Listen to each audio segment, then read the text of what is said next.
رسول اللہ, حضرت ابو بکر, حضرت عمر, ہماری جان ان پہ قربان ہوتی اگر ان کو جانشین بنا کے جاتے. ہم سے بڑھ کر میں نے خلافت کا سوال کیا. خلافت نہیں, ہمارے ہم بھی انہیں مان رہے ہیں. پہلے مسئلہ یہ ہے اتحاد بین المسلمین کا چرچا سب سے زیادہ کرنے والے تشیع ہیں, اور ہم اس لیے اتحاد بین المسلمین کا چرچا نہیں کرتے کہ ہمیں حفاظت چاہیے آپ سے, یا ہمیں پروٹوکول چاہیے ہم سے, یا ہم آزادی زندہ رہنے والے ہیں.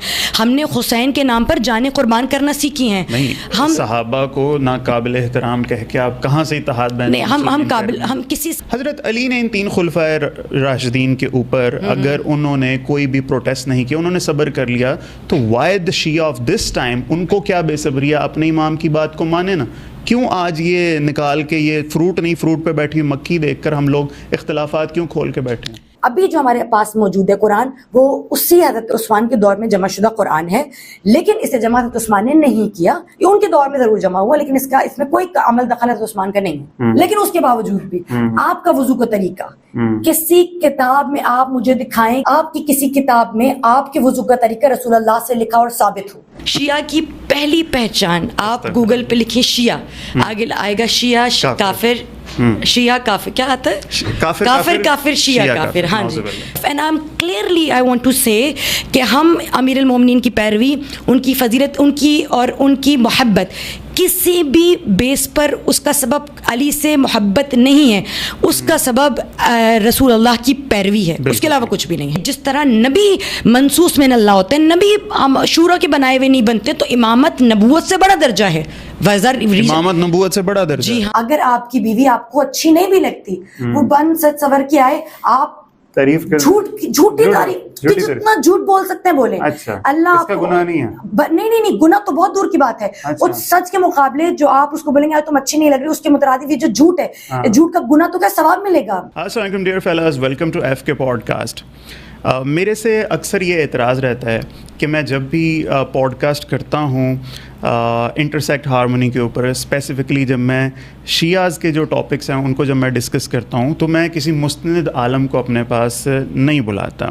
تو آج میری خوش نصیبی, اور پتہ نہیں شاید میرے گیسٹ کی بد نصیبی کہ میرے ساتھ بیٹھے ہیں, کراچی سے میرے پاس آئی ہیں ڈاکٹر حافظہ ربیہ خانم. اتنا لمبا ایک تو نام ہے آپ کا, ایک تو اب ڈاکٹر پہلے لگایا جائے کہ حافظہ پہلے لگایا جائے, یہ ایک تھوڑی سی کنفیوژن ہے. تو میم ویلکم ٹو لاہور, اور بہت شکریہ آنے کا. آپ سلامت رہیں انشاءاللہ. Thank you so much for calling me here. صحیح ہے. It's first time in Lahore? No, it's been long time. I've been coming Lahore every year almost in Muharram for Majalis Aza. اچھا, if you haven't seen Lahore, you are not yet born, ہے نا. تو کیا پسند آیا لاہور میں آپ کو؟ لاہور کی ہاسپٹیلٹی. لوگ کراچی میں it's not like that. Karachi میں ہم مجالس پڑھتے ہیں اور ہمارا بس نہیں چلتا, ممبر چھوئیں مجلس پڑھیں and we are get ready to back home. لیکن یہاں پہ لوگ, مطلب میں مجلس پڑھنے جاتی ہوں, they have get my room ready, آپ نے یہی رکنا ہے. تو دا وے دے ٹریٹ می, مجھے لگتا ہے کہ کراچی میں بھی بہت زیادہ ہمیں رسپیکٹ ملتی ہے. کراچی میں ہمارا اچھا الحمدللہ نام ہے, فیم, ایوری تھنگ از دیر, لوگوں میں جانتے ہیں. مگر وہ ہاسپٹیلٹی جو پنجابیوں میں ہے, ان کا بس نہیں چلتا, وہ اپنا سب کچھ ہمارے نام کر دے, بس وہ بھیج دیتے ہیں کراچیوں میں. But I really like the way they treat us. اب بتائیں, وہاں کے شیعہ لوگوں میں اور یہاں کے شیعہ لوگوں میں کوئی فرق ہے؟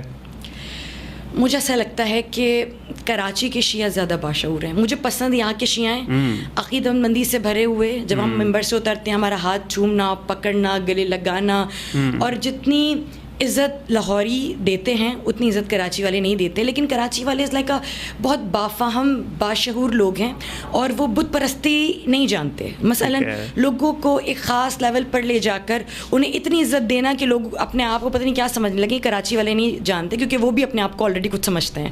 لاہوری بچنے والے, بچ جانے والے لوگ ہیں نا, اور محبت کو کا اظہار کرنے میں کنجوسی نہیں کرتے, بخل نہیں کرتے. وہ کہتے ہیں ہم چھوٹے بنتے ہیں تو بنے, سامنے والے کو ہم اوپر, اور جتنا وہ اوپر اس سے زیادہ اوپر چڑھا دیں.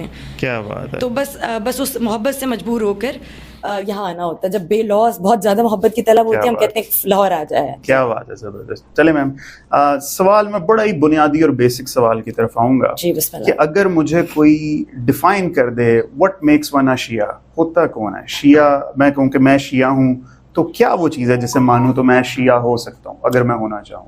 ہمارے یہاں شیعہ تو کافر ہوتے ہیں نا.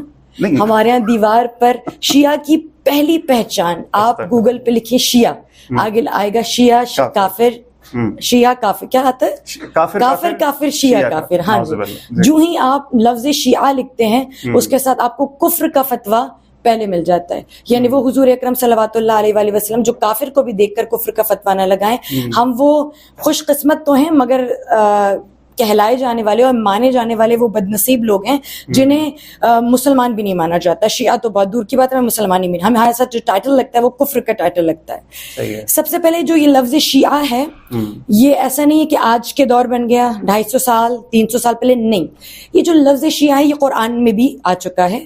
ان شیعتی لابراہیم, وہ ابراہیم کے شیعہ ہیں, ٹھیک ہے, ٹھیک ہے, فالوورز, قرآن میں بھی آ چکا ہے. ہاں لفظ سنی آپ کو میں اگر بڑی عام فہم گفتگو کروں تو لفظ سنی آپ کو قرآن میں ملے نہ ملے, لفظ شیعہ ضرور مل جائے گا. جو سنی سنائی کو مانے وہ سنی ہوتا ہے, میں تو بتا دیا یہ سنی کی ڈیفینیشن ہے. شیعہ کی بتا. ہاں یہ جو لفظ شیعہ ہے یہ 4 لوگوں کے لیے استعمال ہوتا تھا. سب سے پہلے عنبر, ابو ذر, عمار یاسر اور سلمان مقداد, 4-5 ان 4-5 گروہ کے لیے لفظ شیعہ استعمال ہوتا تھا. کیوں؟ سب سے پہلے لفظ شیعہ ان لوگوں کے لیے استعمال ہوتا تھا جو رسول مبین صلوات اللہ علیہ وآلہ وسلم کے بعد حضرت امیر المؤمنین کو اصحاب میں سب سے زیادہ افضل سمجھتے تھے اور حضور اکرم کے بعد سب سے زیادہ خلافت کا حقدار, علم کا منبع اور ماخذ سمجھا کرتے تھے. اس کے بعد سے حضور اکرم صلوات اللہ علیہ وآلہ وسلم کے بعد سے جنہوں نے سب سے بڑا امیر المومنین کو مانا اور سب سے زیادہ امیر المومنین کا کہنا مانتے تھے, ان کے ساتھ آگے پیچھے چلتے ہوئے نظر آتے تھے, ان سے کبھی اختلاف کرتے ہوئے نظر نہیں آتے تھے, basically they used to be called Shia, شیعان علی. وہاں سے یہ لفظ شیعہ, یعنی مثلا اکثر کا بعد میں یہ ورڈ بات لوگوں کے لیے بھی استعمال ہو, مثلا شیعان عثمان یا, لیکن اس کی یہ اتنا زیادہ رائج نہیں رہ سکتا کیونکہ جتنی دیوانگی حضرت علی کی شخصیت سے متعلق لوگوں نے اپنے اوپر طاری کی نا تو اتنی دیوانگی کہیں اور نظر نہیں آتی. تو سب سے پہلے جو شیعہ ہیں وہ ہیں جو حضرت علی کے پیروکار ہیں. اور حضرت علی کون ہیں؟ جو حضرت مصطفیٰ سب سے بہترین شبیہ ہیں, جانشین ہیں, نفس رسول ہیں, سب سے قریب ترین کزن میں سے مانے جاتے ہیں. تو ہمارے نزدیک شیعہ سے مراد ایک ایسا شخص ہے جو علی کے پیچھے چلتا ہے. کیوں چلتا ہے؟ کیونکہ وہ رسول کے پیچھے چلتے ہیں. ہماری علی سے محبت, علی سے تنہا محبت نہیں ہے, ہم علی سے اس لیے محبت کرتے کیونکہ ہمیں کائنات میں علی کے علاوہ کوئی ایسا نہیں ملا جو مفصل, مکمل, متمم, منظم طور پر رسول اللہ کی ایسی شبیہ نظر آئے کہ رسول اللہ کو جب بت توڑنے ہیں علی آپ آ جائیے, جب اپنی جگہ کسی کو بھیجنے علی آپ آ جائیے, سورہ توبہ کو لے کر جانا ہے, حضرت ابو بکر لے کر جا رہے ہیں, رستے میں جا کے کہا علی سے کہ جائیے, خدا نے کہا ہے کہ کوئی ایسا سورہ توبہ کو سنائے, اس کی آیات کی تلاوت وہ کرے جس نے کبھی کفر نہ انجام دیا ہو, کبھی کفر اختیار نہ کیا ہو. کیونکہ جب آپ کافروں کے سامنے کہیں گے کیا کہ تمام تر کفر کرنے والوں اور کافروں پر اللہ کی لعنت ہو, تو پھر یقیناً کافر آپ کو تانا دے سکتے ہیں نا, اے صحابی رسول ابو بکر کہ آپ بھی تو کبھی آپ بھی تو رہے ہیں نا اس سے. فقط وہ علی ہے جو اٹھا, جس نے جس گود میں پروان چڑھا وہ ایمان کی گود تھی, جس بستر پہ سویا وہ ایمان کا بستر تھا, جس سینے پر سویا وہ وحی کا سینہ تھا, جس دوش پر سوار ہوا وہ نبوت کا سینہ تھا. تو خدا کی قسم امیر المومنین اس کی مطلب امیر المومنین کی تمام فضیلتیں ایک طرف, and I am clearly I want to say کہ ہم امیر المومنین کی پیروی, ان کی فضیلت, ان کی اور ان کی محبت کسی بھی بیس پر اس کا سبب علی سے محبت نہیں ہے, اس کا سبب رسول اللہ کی پیروی ہے, اس کے علاوہ کچھ بھی نہیں ہے. تو شیعہ اس کو کہتے ہیں جو حضرت علی کرم اللہ وجہہ سے محبت کرتا ہے, یہ ڈیفینیشن. جی اگر اس کے علاوہ ہم سے کچھ کہا جاتا ہے شیعہ وہ ہیں, شیعہ کی ایک ڈیفینیشن, ٹیکسٹ بک ڈیفینیشن چاہ رہا ہوں, یہ تو ہوگی ایک ایموشنل بات. حضرت علی سے میں بھی محبت کرتا ہوں, تو کیا میں خود کو شیعان علی کہوں تو آپ کو اعتراض تو نہیں ہونا چاہیے؟ بسم اللہ, مجھے تو لگتا ہے کہ ہر شخص کو شیعان, اپنے آپ کو باکردار ثابت کرنے کے لیے ہر شخص کو یہ کہنا چاہیے میں شیعہ علی ابن ابی طالب ہوں. باقی ٹیکسچوئل ڈیفینیشن یہی ہے کہ ایک شیعہ وہ شخص ہے کہ جو حضور اکرم صلوات اللہ علیہ وآلہ. اچھا شیعہ کی بھی اب اقسام ہے نا, اب ہمارے نزدیک جن شیعوں کو ہم اون کرتے ہیں, جن شیعوں کو قرآن اون کرتا ہے, جو شیعہ واقعاً اصطلاحات پر صادر آتا ہے, وہ شیعہ اثنا عشری ہے. یاد رکھیے گا شیعوں میں مختلف ظاہر فقہ اور فرقے موجود ہیں, اور اس کے اندر جو شیعہ اثنا عشری ہے وہ حقیقتاً شیعان علی ہیں, اور اس سے مراد یہ ہے کہ جو رسول مبین کے بعد حضور اکرم کے جانے کے بعد امیر المومنین کو بلا فاصل مانگتا ہو, اور اس کے نزدیک باقی جو خلفاء ہیں وہ اصحاب تو ہوں گے مگر خلفاء نہیں ہوں گے. I'm so sorry, خلیفہ بلا فضل صرف امام علی ہیں, اور اس کے بعد ایک 11 ائمہ کی پوری سیریز ہے تا امام مہدی, اور ہم علی اول سے لے کر امام مہدی تک کی پوری سیریز کو, پوری چین کو ماننے والے ہیں. جو ان پر مفصل ایمان رکھتا ہے وہ شیعہ اثنا عشری ہے. اس کے علاوہ علی کو اللہ نہ کہتا ہو, یہ اس بات کو بالکل وہ لوگ نصیری اور غالی جو جی وہ شیعت کی ڈیفینیشن میں نہیں آتے. جو 6 امام کو مانتے ہیں وہ بھی شیعت کی ڈیفینیشن میں نہیں آتے. اسماعیلی جو علی کو اللہ مانتے ہیں, خدا کی قسم نعوذ باللہ, اس پر سب سے پہلے لعنت امیر المومنین. یہ شیعہ کی ڈیفینیشن میں نہیں آتے ہیں, مسلمان کی ڈیفینیشن. وہ ہمارے نزدیک وہ مسلمان کی ڈیفینیشن. آپ کے نزدیک اسماعیلی جو ہیں وہ یعنی امام موسیٰ کاظم کے بعد میرے خیال میں ڈیویژن 6 امام کے بعد, تو آپ ان کو مسلمان ہم کو مسلمان مانتے ہیں. کیوں مانتے تھے کہ مسلمان کے لیے فقط شرط ہے کلمہ توحید اور کلمہ یہ رسالت, ٹھیک ہے نا. ہم ایسے تو ہم پھر سنیوں کو بھی مسلمان نہ مانیں, ہمارا کام نہیں کسی پہ کفر کے. ٹھیک ہے اہل تسنن کچھ مسلمان ہمیں مسلمان نہیں مانتے ہوں گے, ہم بڑا ان سے تب بھی اختلافات نہیں رکھتے. ہم کہتے ہیں ٹھیک ہے اگر آپ کی ڈکشنری میں علی کو ماننا اور علی کو بلا فصل ماننا کوئی گالی ہے یا شیعہ ہو جانا ہے, کافر ہو جانا ہے, تو خدا کی قسم ہم عمار یاسر جیسے کافر ہیں, ہم سلمان جیسے کافر ہیں, ہم مقداد جیسے کافر ہیں, ہمیں یہ کفر منظور ہے. لیکن ہم اہل تسنن مسلمانوں سے لے کر شیعہ اسماعیلیوں تک یا آغا خانیوں تک ہم ان کو کافر نہیں کہہ سکتے. وہ کافر کیسے ہو سکتا ہے؟ دیکھیں کفر کے سے جان چھڑانے اور اسلام کے دائرے میں آنے کے لیے توحید اور رسالت کی گواہی دینا ضروری ہے. یہ 2 گواہی اگر کوئی دیتا ہے وہ ہمارے نزدیک مسلمان ہے, قابل احترام ہے, اس کی جان مال ہم پر حرام ہے, ہم اس کی جان مال عزت اور آبرو کو کوئی ہاتھ بھی نہیں لگا سکتے, وہ ہمارے نزدیک با آبرو مسلمان. ٹھیک ہے, اس بات پہ پکے رہنا. ہاں بالکل پکے رہنا پڑے گا. ٹھیک ہے, اب مجھے آپ نے صحابی کی ڈیفینیشن بتانی کیا ہے آپ کے نزدیک. ہمارے نزدیک امیر المومنین اور رسول مبین, ہمارے نزدیک انا اول ما خلقت من نوری وانا وعلی من نور واحد, یہ ہمارے یہاں مسلم حدیث ہے رسول مبین کی کہ دیکھو میں اور علی ایک ہی نور کے 2 ٹکڑے ہیں, ایک ہی سکے کے 2 پہلے ہیں. وانا وعلی من نور واحد, ہم ایک ہی نور سے بنے ہوئے ہیں, ٹھیک ہے, اور اللہ نے ہمیں سب سے پہلے خلق کیا. یاد رکھیے گا آپ کے یہاں صحابہ کا مطلب آپ لوگ شاید اصطلاحی یا ورڈلی میننگ لیتے ہیں کہ بھائی جو رسول کے ساتھ صحابیت اختیار یعنی جو صحبت میں رہا ہو, جو ان کی کمپنی میں رہا ہو, وہ اصحاب ہے, وہ صحابہ ہے. یا یہ بھی کہتے ہیں جس نے دیکھا ہو, ہاں جس نے پوری زندگی میں ایک مرتبہ رسول اللہ کے پاس بیٹھا ہو, دیکھا تو ابو جہل نے بھی, نعوذ باللہ. ہاں جی ہمارے یہاں مسلمہ حقیقت یہ ہے جس سے, جیسے میں نے آپ کے سامنے حدیث پیش کی کہ اولو ما خلقت من نوری وانا وعلی من نور واحد, میں اور علی ایک ہی نور کے 2 ٹکڑے ہیں. ہمارے نزدیک امیر المومنین انبیاء سے بھی افضل ہیں ماں سوائے رسول مبین صلوات اللہ علیہ وآلہ وسلم کے. رسول مبین اور امام علی ایک ہی نور ہے ہمارے نزدیک.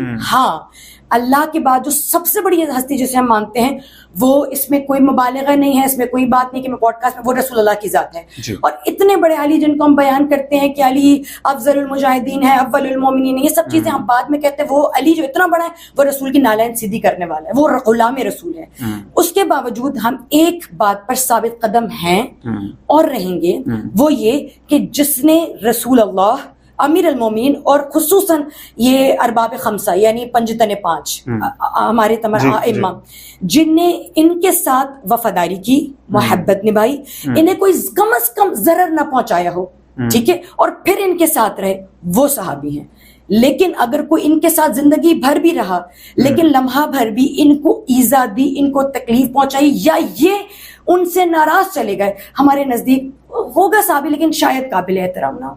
اچھا, صحابی ہو سکتا ہے کہ قابل احترام, ہاں اگر وہ ساتھ رہا ہے, حدیث لکھنے والا ہے, ہو سکتا ہے وہ صحابی ہو, لیکن صحابی ہونے اور قابل احترام ہونے میں فرق ہے. ٹھیک ہے, تو پھر یہ کلیم تو آپ نے مان لیا کہ کچھ صحابہ ہیں جن کی آپ عزت نہیں کرتے. نہیں, ہم عزت نہیں, قابل احترام نہ ہونا تو یہی بات, ہم قابل ذکر نہیں سمجھتے.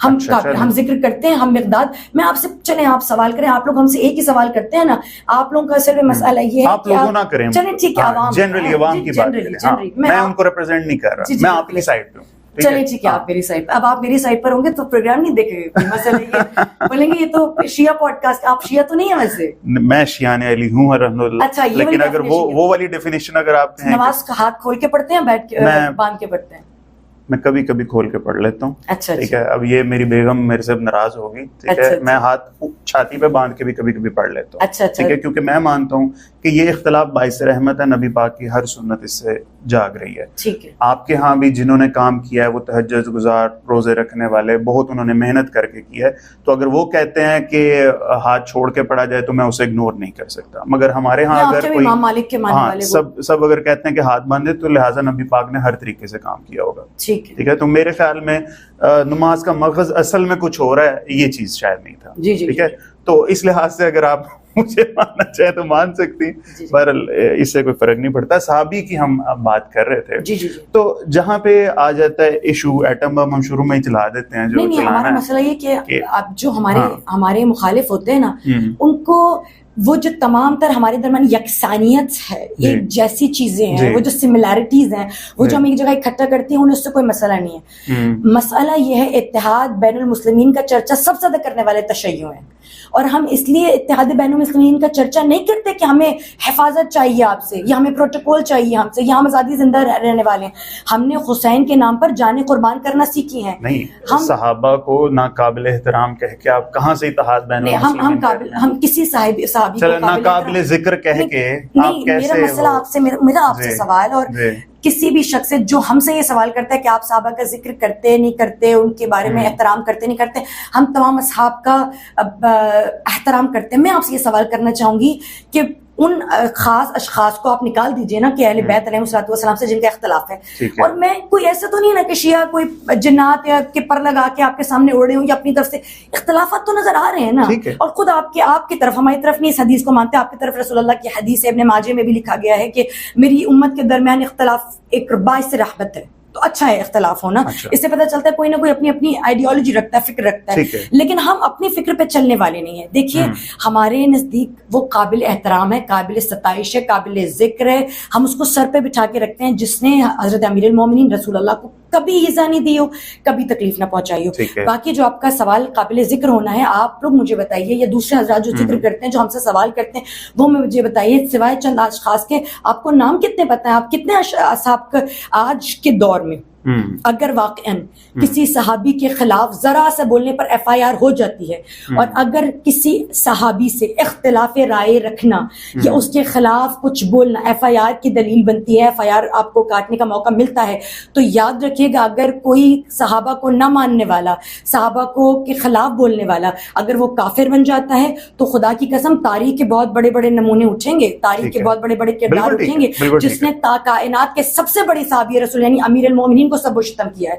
تو اگر ہم کفر کے اور ہم ایف آئی آر کے حقدار ہیں, تو آپ تاریخ سے ایسے کرداروں کو کیوں نہیں نکالتے کہ جو کھلم کھلا امیر المومنین پہ سب و شتم کرتے ہیں. تو اگر اس وقت اصحاب کے خلاف ذرا سی بات کو کھولنا, ذرا سی بات کو بولنا, یا تاریخی امور کو ہم تاریخ بھی ڈسکس نہیں کر سکتے, یعنی ستم ظریفی آپ دیکھیے, ہماری بدبختی یہ دیکھیے کہ ہم تاریخ بھی بیان نہیں کر سکتے. اگر اصحاب کے خلاف سچی تاریخ بھی بیان کرنا گستاخی ہے, تو کائنات کا سب سے بڑا گستاخ آپ ڈھونڈیے کہاں موجود ہے, جو امیر المومنین پہ سب و شتم کر رہا ہے. اگر آپ انہیں معاف کرنا جانتے, انہیں بڑا بنانا چاہتے, تو ہمیں بھی سر پہ بٹھائیے. نہیں, ہم تو ہمارا پرسپیکٹو یہ ہے کہ ہم تو کوئی ججمنٹ پاس نہیں کرتے.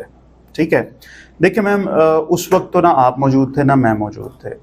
ٹھیک ہے, لکھنے والوں نے ان کے ظلم بھی لکھ دیے ہیں, لکھنے والوں نے ان کے عدل بھی لکھ دیے ہیں. ٹھیک ہے, آپ مجھے بتائیں, میں آپ کی نہیں, میں تو میری کیا اوقات ہے کہ میں اس وقت بیٹھ کے حضرت عمر کو جج کروں, حضرت ابو بکر کو جج کروں, یا کسی بھی ایکس وائی زیڈ کو جج کروں. ٹھیک ہے, اختلاف رائے تو دو بھائیوں میں بھی ہو جاتا ہے. ٹھیک ہے, اور آج کل کے دور میں بھی چھریاں نکل آتی ہیں. ٹھیک ہے, اب سیاسی مسئلہ ہے, وقت کے ساتھ ساتھ دینی مسئلہ بن گیا. ٹھیک ہے, وہ انہوں نے اچھا کیا یا برا کیا, کیوں نہیں ہم اس کو بارگاہ الہی میں ڈال دیتے کہ اللہ پاک آپ فیصلہ کر لینا. Why Shias are passing the judgment کہ جو ہمارے پاس روایت ہے وہ ٹھیک ہیں, جو آپ کے پاس ہیں وہ غلط ہیں. ٹھیک ہے, اب یہاں پہ ڈیبیٹ کرنے پہ آ جائے نا, کوئی عالم فاضل ہو, وہ شیعہ کی کتاب سے ہی ریفرنس دے کر انہیں ڈیفیٹ کر دیتا ہے, اور ایک لرنڈ شیعہ ہو تو وہ سنیوں کی کتابوں سے ہی ریفرنس نکال کے انہیں بھی ڈیفیٹ کر دیتا ہے. دونوں طرف ہے.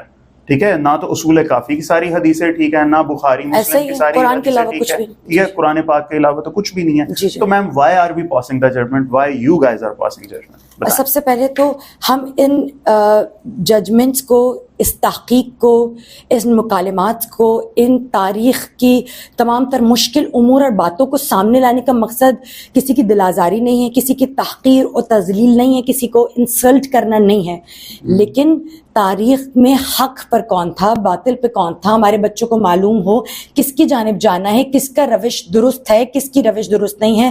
اور اگر گزری ہوئی باتوں کو بھلا کر آگے چلنا ہی درست بات ہے تو آپ اللہ سے کیوں سوال نہیں کرتے؟ کیوں فرعون کے قصے انہوں نے قرآن میں لکھے ہیں؟ کیوں تبت یدا ابی لہب و تب کہہ کے بار بار لہب کے گناہوں کو یاد دلایا جا رہا ہے؟ کیوں ابو جہل کے گناہوں کو یاد دلایا جا رہا ہے؟ کیوں فرعون و نمرود کے قصے بیان؟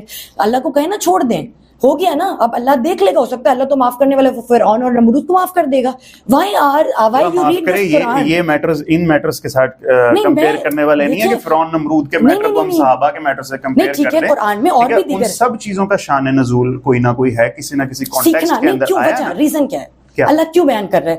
اللہ اس ذکر کو بیان کر رہا ہے کتب علیکم القصاص، ہم آپ کے لیے ان تمام تر باتوں کو اس لیے بیان کر رہے ہیں تاکہ آپ اس سے سبق لیں.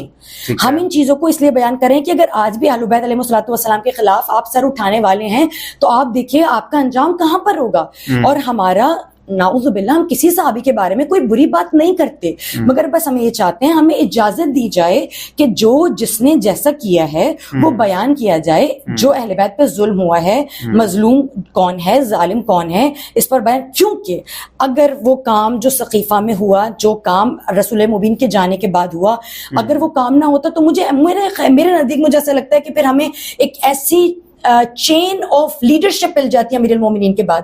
ہمارے نزدیک ہمارا مسئلہ یہ ہے، ہم یہ کہتے ہیں کہ جس طرح نبی منصوص من اللہ ہوتے ہیں، نبی شورا کے بنائے ہوئے نہیں بنتے، تو امامت نبوت سے بڑا درجہ ہے.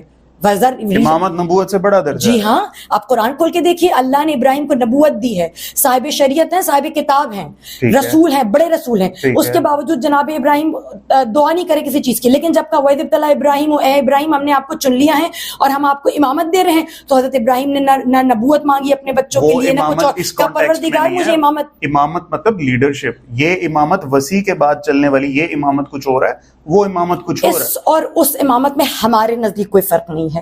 وہ امامت جو حضرت ابراہیم کو عطا کی گئی، کس لیے عطا کی گئی؟ لیڈرشپ، تاکہ حضرت اسماعیل کی چین سے رسول مبین آئے اور پھر وہ تا قیامت تک حضرت ابراہیم کی نسل کو یاد رکھا جائے. ایسا ہی ہے نا، اسی لیے ان کو اللہ نے امامت دی اور پھر کہا میری ذریت میں بھی لائیں. ہمارے نزدیک بھی جو امیر المومنین امام ہیں وہ وہی امامت ہے جو نبوت سے بلند ہے. اسی وجہ سے ہم امیر المومنین کو انبیاء سے افضل تصور کرتے ہیں سب سے پہلے. دوسری بات، ہمارے نزدیک یہی امامت تک قیامت باقی رہے گی اور امام مہدی کا ظہور ہوگا. انبیاء سے افضل ہے. جی ہاں، ایسا ہی ہمارا ہی مسلم عقیدہ ہے. ٹھیک ہے. اور ہمارے نزدیک یہی وہ امامت ہے جو امام علی کو ملی. ہمارے نزدیک یہ ہے کہ جب نبوت، یعنی نبی چھوٹا درجہ ہے، رسالہ زیادہ بڑا درجہ ہے نا. نبی تو بہت سارے موجود ہیں، 1.25 لاکھ موجود ہیں، لیکن جس نبی کو اللہ منتخب کرتا ہے اور بلندی پر، پھر وہ رسالت کے درجے پر آتا ہے.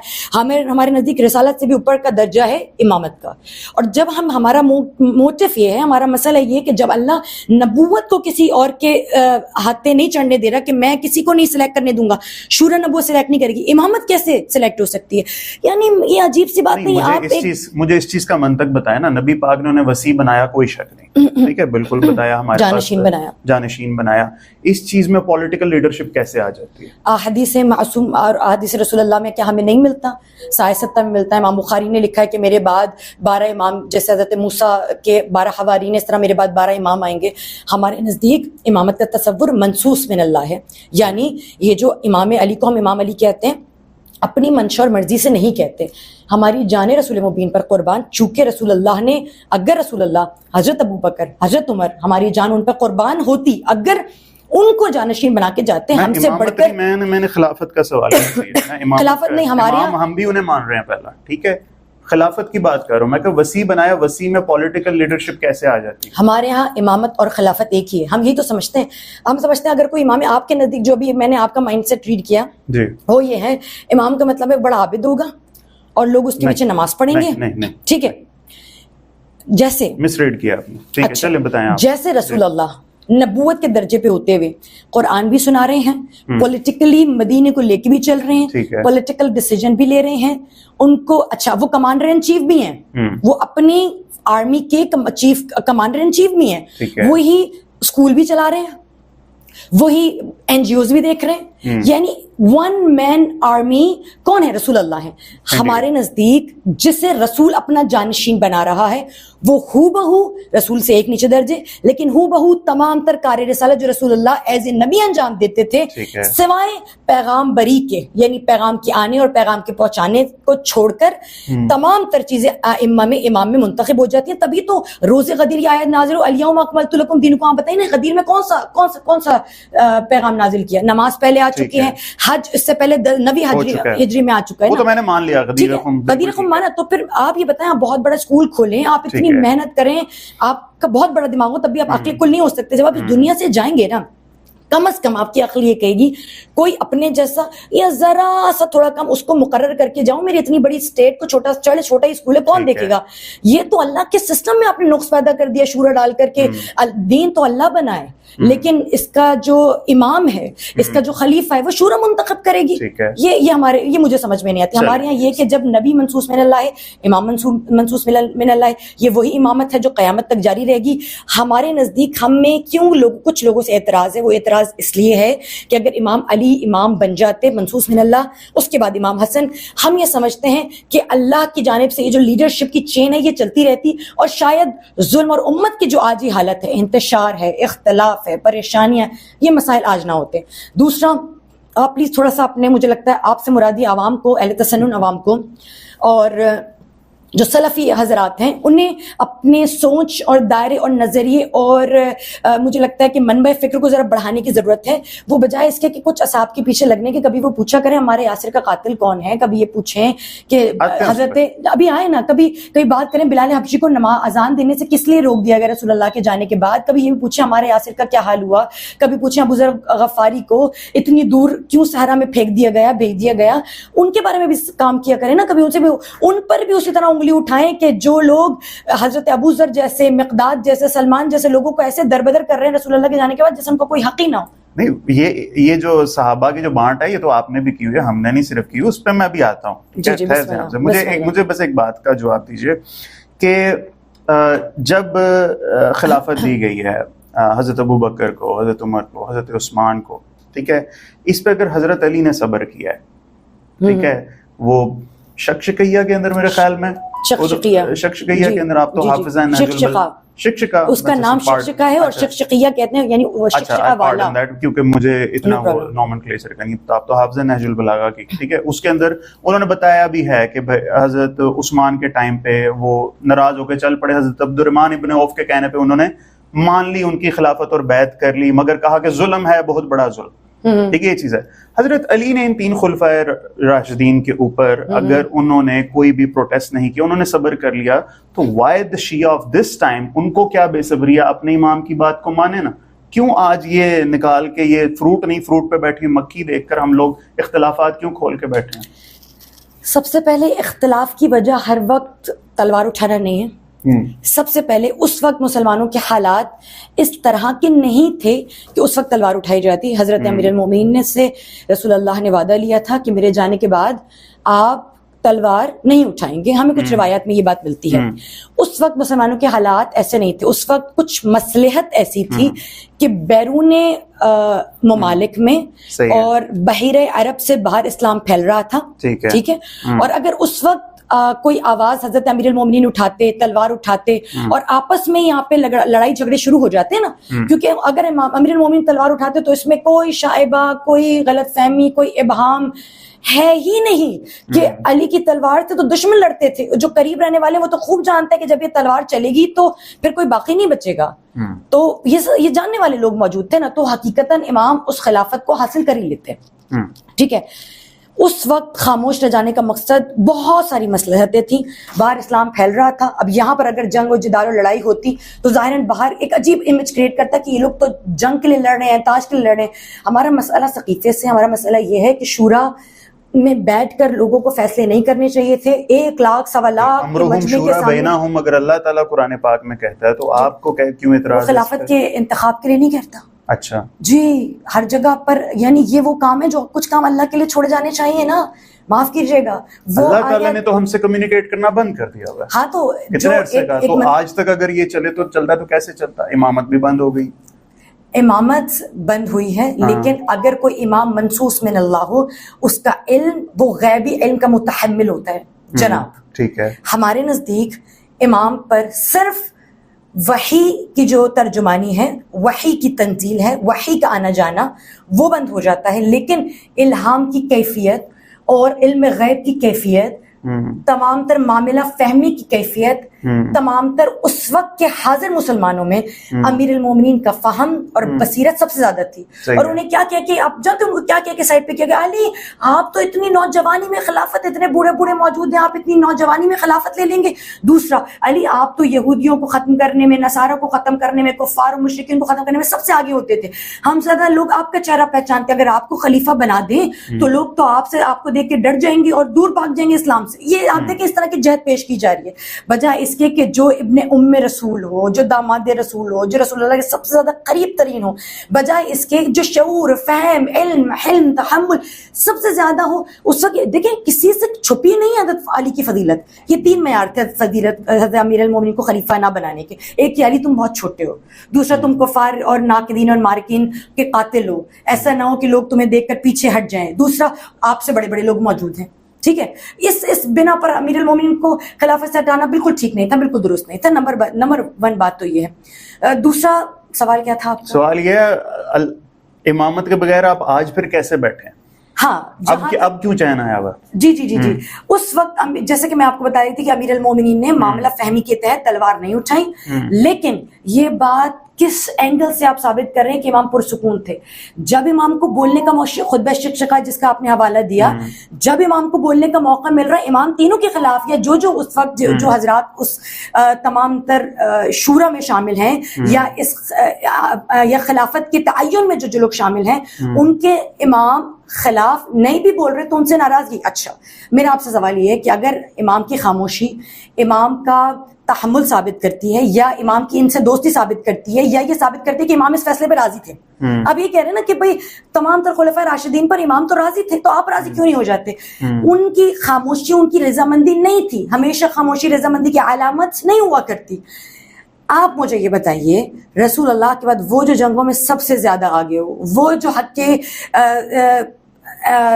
اطلاق میں سب سے زیادہ آگے ہو, جو دین کی محافظت میں سب سے زیادہ آگے ہو, وہ رسول اللہ کے بعد کسی جنگ میں شرکت کرتا کیوں نظر نہیں آ رہا؟ انہیں تو چاہیے تھا نا اسلام کا بڑھ چڑھ کے بول پالا کرتے. حضرت عمر کے دور میں اتنی جنگیں ہو رہی ہیں, علی کیوں چپ ہیں؟ حضرت ابوبکر کے دور میں شورا میں امام کو بلایا جا رہا ہے, امام خاموش ہیں. 25 سالہ گوش نشینی اس کی کہ جو جب 25 سال بعد کلام کر رہا ہے تو مجھ سے پوچھتا, وہ کہہ رہا ہے کہ مجھ سے پوچھو میں زمین کے راستوں سے زیادہ آسمان کے, رسول امیر المومنین کو تو سچا مانتے ہیں نا آپ, وہ علی جو کہہ رہا ہے میں زمین کے رستوں سے زیادہ آسمان کے رستوں سے واقف ہوں, وہ 25 سال خاموش ہے. آپ بھی جانتے ہیں اگر گھر میں آپ کی چھوٹی سی اپنی بیوی سے لڑائی ہو جائے تو اچھے مرد کے انداز یہ ہوتا ہے کہ وہ لڑا نہیں کرتا عورت کی طرح.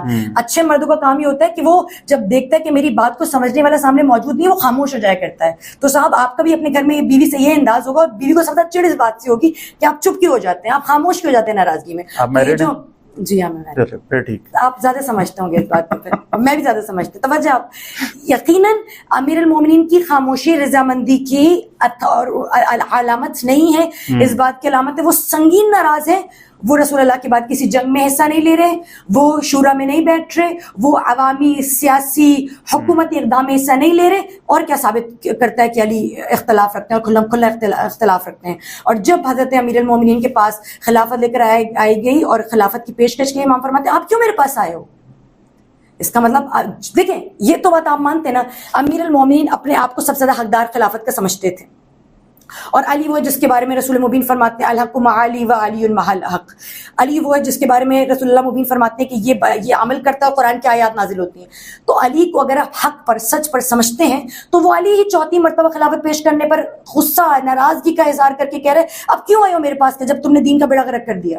اگر میرے علم میں اضافہ کیجیے, کدھر لکھا ہے یہ بیشتر مقامات پر موجود ہے. اور ہم آپ کے میں ریفرنس بھی آپ کے سامنے پیش کر دوں گی. جی کہ حضرت امیر المومنین کو جب خلافت, بلکہ نہج البلاغہ میں موجود ہے, تفسیر میں موجود ہے, ابن ابی الحدید معتدلی نے لکھا ہے کہ جب امیر المومنین کے پاس چوتھی مرتبہ خلافت آئی تو امام فرماتے ہیں جو کچھ اب تم نے کر دیا حضرت عثمان کے بعد, مولا فرماتے ہیں کہ جو کچھ تم نے سیاست اور دین کا حشر کر دیا ہے, دین آخری سانسیں بھر رہا ہے, اب تم میرے پاس آئے ہو کہ دین کی تمام, تمہیں پتہ ہے کہ بنیادیں ہل گئی ہیں, تمہیں پتہ ہے کہ علی سے بڑا کوئی نہیں ہے جو اب اس کو سیدھا کر سکے. تو جب تمام تر چیزیں خرابی کا شکار ہو گئیں تو پھر امیر المومنین کے پاس. چلیں یہ مجھے بتائیں, یہ مقدمہ جیت کے کرنا کیا ہے آج شیعہ لوگوں نے؟ ہمیں کوئی let's say for the sake of argument میں مان لیتا ہوں, میں یا آڈینس ٹھیک ہے مان لیتے ہیں, آپ نے مقدمہ آج جیت کے کیا کرنا؟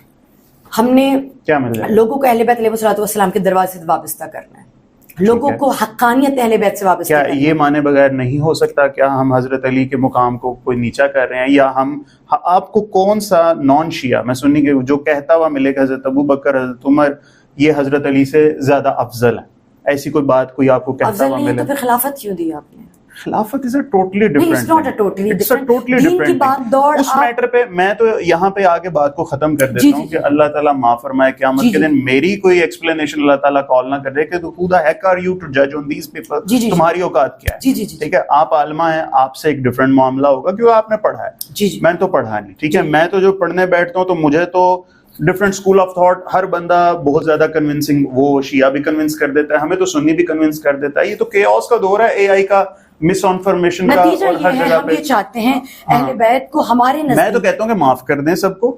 ٹھیک ہے, آج جو ہم یہ صحابہ ہم نے آپس میں بانٹ لی ہے نا, یہ بانٹ ختم کر دینی چاہیے. آپ جو کہہ رہے ہیں کہ قابل احترام قابل ذکر, چلو میں اس چیز کو ایک چلو پازیٹیو سینس میں لیتا ہوں. ٹھیک ہے, برائی نہیں کرنی, چلو ذکر کرنا آپ چھوڑ دیں. یہ جو چھوٹے چھوٹے ذاکر ہیں یہ بھی برائیاں کرنا چھوڑ دیں. ایون نعوذ باللہ بہت برے برے الفاظ. نہیں اب کچھ ٹھیک ہے, ایسا کچھ نہیں ہے الحمدللہ. کلپس ہیں آج تک وائرل ہیں, اب ہم کیا وہ کہیں کہ ایسا کچھ نہیں ہے. تو ایمی تو نہیں نا کہیں آگ ہوتی ہے تو دھواں اٹھتا ہے. ہاں میں یہ مانتا ہوں کہ وہ لوگ ریپرزینٹ نہیں کرتے شیعہ لوگوں کو. جو دھندے والے ذاکر یا دھندے والے سارے جو مولوی بیٹھے ہیں وہ ریپرزینٹ نہیں کرتے. بٹ میں کہتا ہوں کہ what we are going to get out of this debate in this time, میرے خیال میں چھوڑ دینا چاہیے, نہیں چھوڑ دینا چاہیے. میرا یہ خیال, اگر یہ مسئلہ حل ہونا ہوتا, نبی پاک صلی اللہ علیہ وسلم آج زندہ ہوتے, ہم ان سے فیصلہ کروا لیتے نا.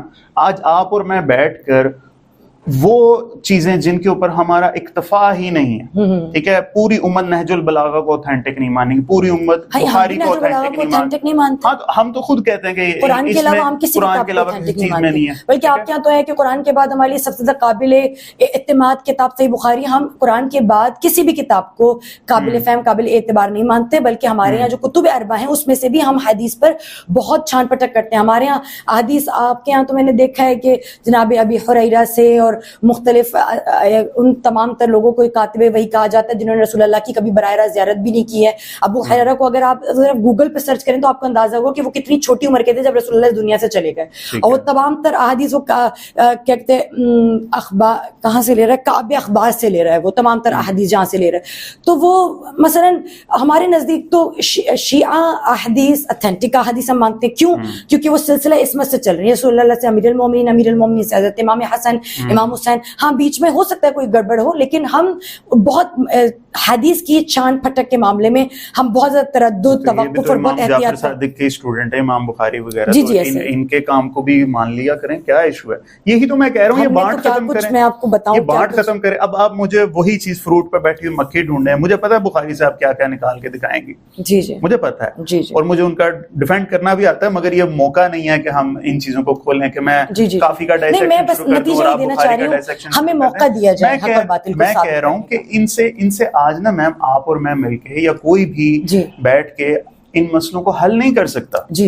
تو تعالیٰ لا کلمۃ سواء بیننا وبینکم, جسٹ موو آن نا.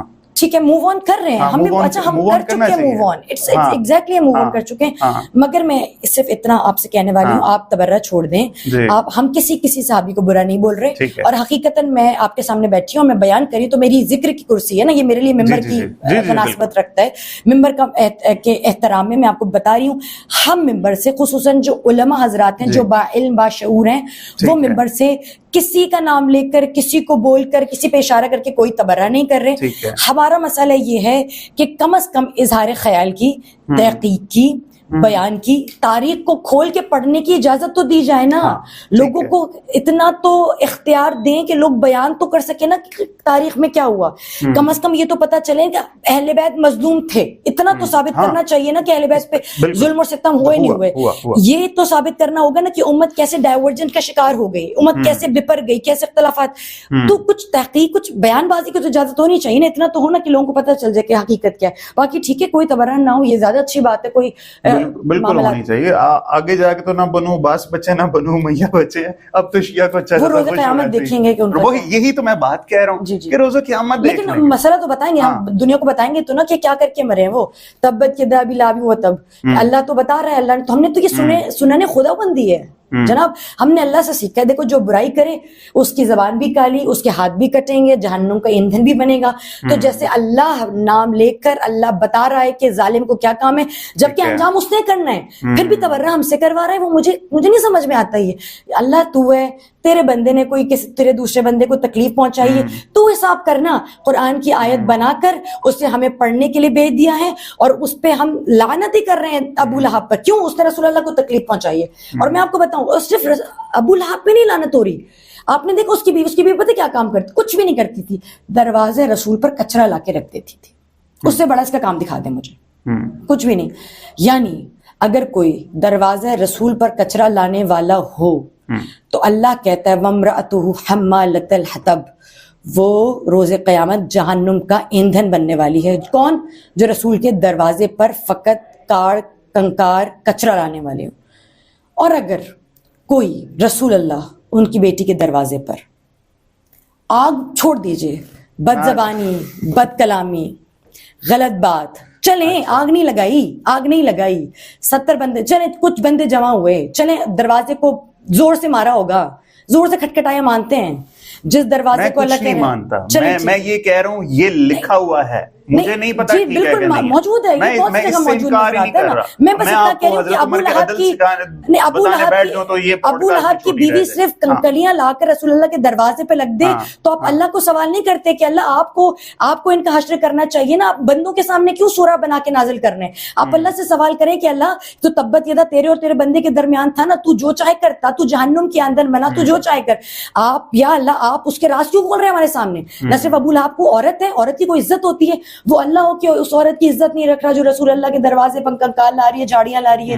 اب آپ فیصلہ کریں, اب امت فیصلہ کرے کہ اگر رسول کی بیٹی کے دروازے پر کچھ آتا ہے. میں یہ کہتا ہوں اگر کیا ہے تو غلط کیا ہے. جی بالکل, میں اگر لگاتا ہوں. جی جی بالکل, ٹھیک ہے, میں ججمنٹ پاس نہیں کرتا. اگر کیا ہے تو غلط کیا ہے. اگر باغ فدق میں کوئی اس کی حق مارا گیا غلط کیا گیا, میں اگر لگاتا ہوں, ٹھیک ہے نا, میں ججمنٹ پاس نہیں کرتا. ٹھیک ہے, یہ بس اتنی سی بات ہے اور کچھ نہیں. اور میری ریکویسٹ ہے کہ آپ لوگ بھی کچھ ذرا نرمی پیدا کرنے کی کوشش کریں. اچھا میم یہ بتائیں, ہمارا قرآن تو بکری کھا گئی, ٹھیک ہے نا, آپ بتائیں کہ آپ کے 40 سپارے کس نے شوشہ چھوڑا ہے؟ واقعی ہے کوئی ہسٹری میں کسی نے 40 پارٹس کر دیوں قرآن پاک, کچھ ایسا گزرا؟ سب سے پہلے تو قرآن کے جو پاروں کی تقسیم ہے یہ رسول مبین صلوات اللہ علیہ وآلہ وسلم کی طرف سے نہیں ہے, یہ ہماری طرف سے ہے. یہ ابھی 250-300 سال پہلے ہم نے آسانی کے لیے کہ ایک وقت میں ایک پارہ ختم ہو جائے تو قرآن کے ہم نے 30 سیکشن کر دیے. باقی جو قرآن میں سورے کی تقسیم ہے وہ رسول مبین کی طرف سے. ٹھیک ہے, تو یہ بات کہ ہمارے شیعوں کے پارے 40 پارے میں سے 10 پارے بکری کھا گئی, تو یہ بات تو ویسے درست نہیں ہوتی. یہ بات تو بذات خود غلط بات ہے, کیونکہ جب سپارے نہیں ہیں تو 40 سپارے کیسے کھائے گی. لیکن جو قرآن کی تحریف سے متعلق, قرآن کی جمع آوری سے متعلق اور قرآن میں نقص اور عیب سے متعلق روایت ملتی ہے نا جناب, وہ ہماری کتاب سے نہیں ملتی, وہ آپ کی کتاب. ہمارے یہاں بھی چند لوگ تحریف قرآن کے قائل ہیں مگر وہ ترتیب کے زیادہ قائل ہیں, ٹھیک ہے, یا وہ یہ کہتے ہیں کہ مثلا سورہ اس طرف ہو گئی یا اس طرف ہوگی, آیات آگے پیچھے, ترتیب کے قائل ہیں وہ زیادہ تر. لیکن یہ جو شوشہ چھوڑا گیا ہے نا, یہ آپ کی کتب میں چھوڑا ہو گیا, اہل تسنن کی کتب میں چھوڑا گیا ہے. تو سیم ہی نہیں ہے. ان کے یہاں پر حضرت عائشہ سے روایت ہے حضرت عائشہ سے, میرے سامنے موجود ہے, اور سنن ابن ماجہ جلد 3 حدیث نمبر 1944 کی روایت ہے, جس میں حضرت عائشہ فرماتی ہیں کہ زناکار کو سنسار کرنے والی آیت اور رضاعت کبیر کا جو مسئلہ ہے وہ والی جو آیات ہیں ہاں لیکن ہے تو موجود تو کتابوں میں ہے. اہل تسنن کا واقعی خود پڑھی ہے یہ. جی جی جی اگر ہے بھی تو میں یہی بتا رہی ہوں, یہ جو 40 پاروں والا کانسیپٹ کہ بکری جو کھا گئی, اگر وہ کسی کتاب میں ملتا بھی ہے تو ہماری کتابوں میں نہیں ملتا. شیعوں کا اس سے کوئی تعلق نہیں ہے. اگر اس سے تعلق ہے بھی تو بی بی عائشہ سے اس کا تعلق ہے, اہل تسنن سے اس کا تعلق ہے. بی بی عائشہ خود فرماتی ہے. اور تحریف قرآن پر یہ بہت بڑی بحث ہے. حضرت عمر, حضرت عائشہ کے نزدیک قرآن میں وہ جو سنسار والی آیت ہے, آیت رجم جو ہے, اور ان کے نزدیک رضاعت کبیر کی جو کھائے جانے کی بات ہے, 10 سپاروں کے کھائے جانے کا رجم کی آیت, جی جی جی رضاعت کبیر کی جو آیات ہیں اس سے متعلق وہ کہتی ہیں کہ ہمارے پاس آیات تو تھیں, لیکن پھر رسول مبین کے بعد چونکہ قرآن کاغذ پہ نہیں لکھا گیا تھا, کچھ کھجور کی چھال پر, کچھ پتوں پر لکھا گیا تھا, تو میرے مسیری کے نیچے سے, میرے بستر کے نیچے سے بکری اس کو اٹھا کے کھا گئی. تو یہ الزام اگر عائد ہونا چاہیے تو سوال اہل تسنن سے ہونا چاہیے. میں نے تو سٹارٹنگ ہی سارکاسٹکلی اپنے سے کی کہ ہماری کتابوں میں تو یہ لکھا ہے کہ آپ کے 40 کا شوشہ کس نے جوڑا. جی جی جی مشہور ہی ہمارے لیے. دوسرا اچھا آپ تو وہ ہے نا جس کے 40 پارے ہوتے ہیں اور 10 پارے بکری کھا. نہیں, ہم اس قرآن کی جو ترتیب ہے اس سے پر اعتماد ہیں اور اس پر ہم پورا بھروسہ رکھتے ہیں. وجہ پوچھیے وجہ کیوں ہے؟ حضرت ابو بکر کے دور میں جو جمع ہوا وہ خود ہی جلایا, حضرت ابو بکر نے جلایا, حضرت عائشہ نے جلایا. کیوں جلایا؟ وہ سمجھتے تھے کہ اس میں کم و بیش چیزیں موجود ہیں یا نہیں ہے, اس طرح سے کر کے. اور ایک اور بڑا مسئلہ ہے, پتہ ہے امت کا بڑا مسئلہ ہے, جب قرآن کی جمع آوری کا مسئلہ پیش آیا نا تو لوگوں کے درمیان یہ مشہور ہو گیا کہ رسول اللہ نے قرآن کو جمع کیا ہی نہیں, جبکہ اللہ کہہ رہا ہے کہ ہم نے قرآن کو جمع بھی کر دیا نا, قرآن کی آیت ہے. اس کے باوجود ہم یہ دیکھ رہے ہیں کہ جب حضرت ابو بکر نے سوچا کہ قرآن کو جمع, حضرت عمر آیا, یہ روایت ہے اور یہ الاتقان میں لکھی ہوئی روایت ہے, الاتقان میں, اور آیت اللہ یہ جناب سیوطی صاحب نے یہ لکھا ہے کہ ایک مرتبہ حضرت عمر بڑے جلال میں ابو بکر کے پاس آئے اور آ کے کہنے لگے کہ آپ کو پتہ ہے کہ 70 قرآن کے قاری, اس وقت حافظ قرآن کو قاری قرآن کہا جاتا تھا, آپ کو پتہ ہے کہ وہ سب کے سب شہید ہو گئے, اور اب آپ کو چاہیے کہ آپ قرآن کی جمع آوری کا اہتمام کریں, ایسے تو سب لوگوں کے ذہن میں جو حفظ ہے قرآن وہ ختم ہو جائے گا. ان کا ٹھیک ہے تو قرآن کو جمع کیا جائے. اب آپ سنیں گے قرآن کو جمع کرنے کے لیے زید بن ثابت جیسے شخص کو بلایا گیا اور کہا کہ آپ قرآن کو جمع کریں. انہوں نے کہا کیسے جمع کریں؟ کہ جمع کرنے کا طریقہ یہ ہے, ہر ایک بندے کو بلاؤ جو کہے کہ مجھے قرآن یاد ہے, وہ 2 بندوں کو گواہ لے کر آئے. وہ بولے یہ, اور وہ 2 بندے گواہی دے کہ ہاں یہ جو بیان کر رہا ہے ہم نے بھی رسول اللہ سے یہ پارٹ سنا ہے. اور پھر اس طرح سے کر کے قرآن جمع آنے لگا. اتنے میں امیر المومنین کو یہ خبر ہوئی کہ قرآن جمع ہو رہا ہے. اب امیر المومنین نے اپنا جمع شدہ قرآن, علی سے بہتر قرآن کو کون جمع کرنے والا ہوگا, علی سے بڑا کل قرآن کا, اس وقت بھی قرآن کے حافظ موجود تھے لیکن کل قرآن کا کوئی حافظ نہیں تھا سوائے امیر المومنین کے.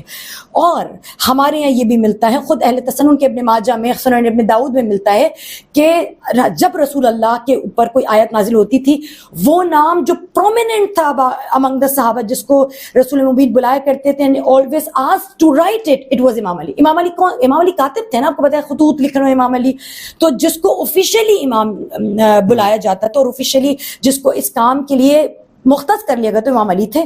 تو امام علی رسول اللہ کو کہا کرتے, جیسے مثلا کوئی بھی آیت نازل ہوئی, امام علی کہتے تھے یا علی جو آیت نازل ہوئی ہے مثلا اس کو آپ سورہ زخرف میں رکھ دیں, پھر کوئی آیت نازل ہوئی آپ اس کو سورہ طلاق میں رکھ دیں, پھر کوئی آیت آپ سورہ نساء میں رکھ دیں. اور امیر المومنین اس کو بڑی ترتیب کے ساتھ لکھا کرتے تھے. اور جب حضور اکرم اس دنیا سے گئے تو 3 دن میں, اس وقت تک قرآن 7 مختلف چیزوں پہ تھا, پتوں پہ تھا, چھال پہ تھا, کنکریوں پہ تھا, سنگ مرمر پہ تھا, مختلف 7 چیزوں پہ تھا.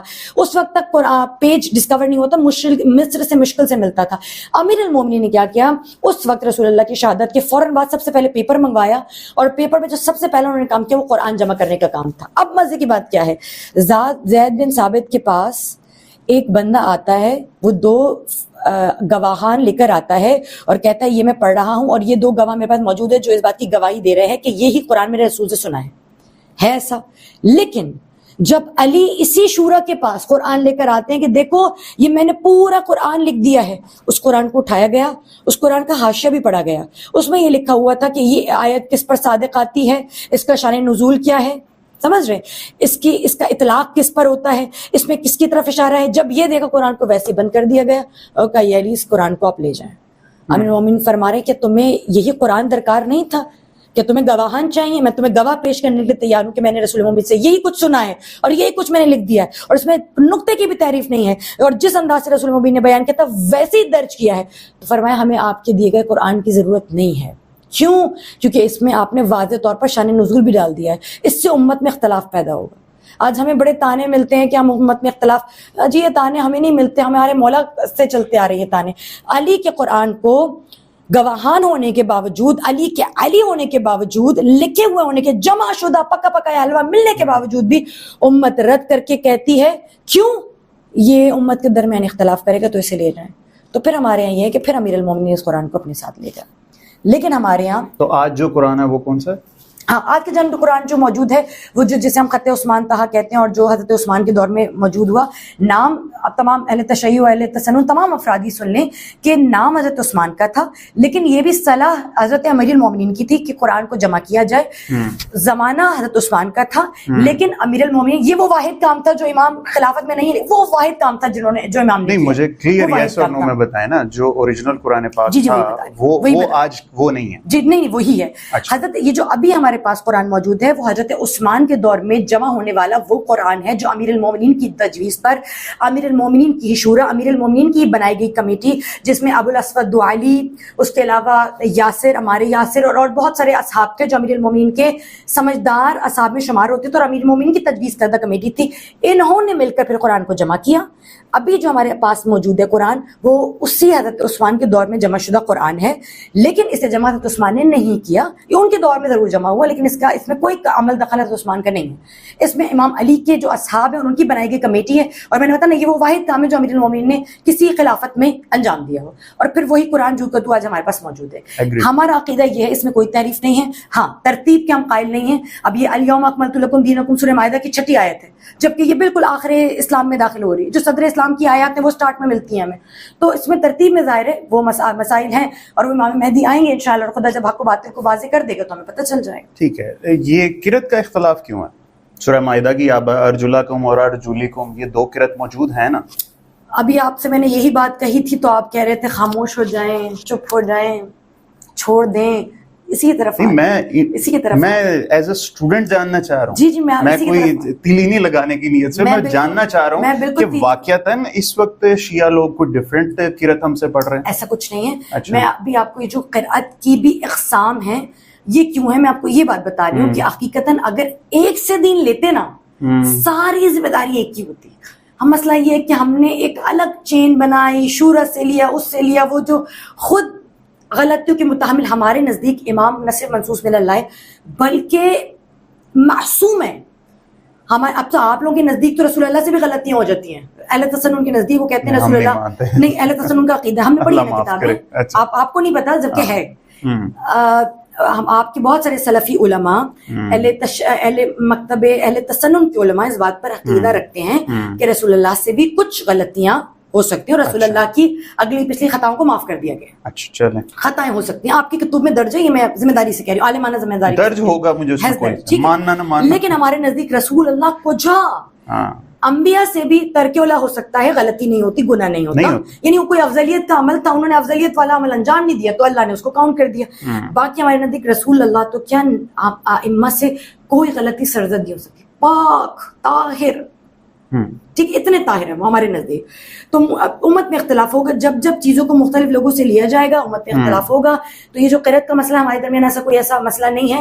جو قرأت جو تجوید آپ فالو کرتے ہیں ہم بھی وہی تجوید فالو کرتے ہیں, وہی قرأت ہم بھی فالو کرتے ہیں. کہ بعد میں سارے مثلا قرأت کے اختلاف وہ اختلاف ہے جو تلاوت میں اختلاف ہے اس میں, لیکن کوئی ایسا مسئلہ نہیں ہے کہ جس سے الفاظ کے معنی میں تبدیل ہو جائے. کچھ حد تک ہوتی نہیں, وہ بہت زیادہ ریئر ہے, کوئی اتنا بڑا نہیں ہے. مطلب یہی آپ یہ کال لے لیجیے. نہیں چھوڑیے, یہ ارجلکم ارجلکم سے اتنا اختلاف ہے کہ مسا کرنا ہے یا دھونا ہے, اتنا ہی فرق ہے. تو مجھے نہیں لگتا کوئی اتنا بڑا. وہ نہیں, وہ الا, اور اس میں الا میں اب ہم جب آپ پینٹ کرتے ہیں, ٹھیک ہے, پینٹ اوپر سے نیچے کرتے ہیں, نیچے سے اوپر کرتے ہیں, does that make a difference?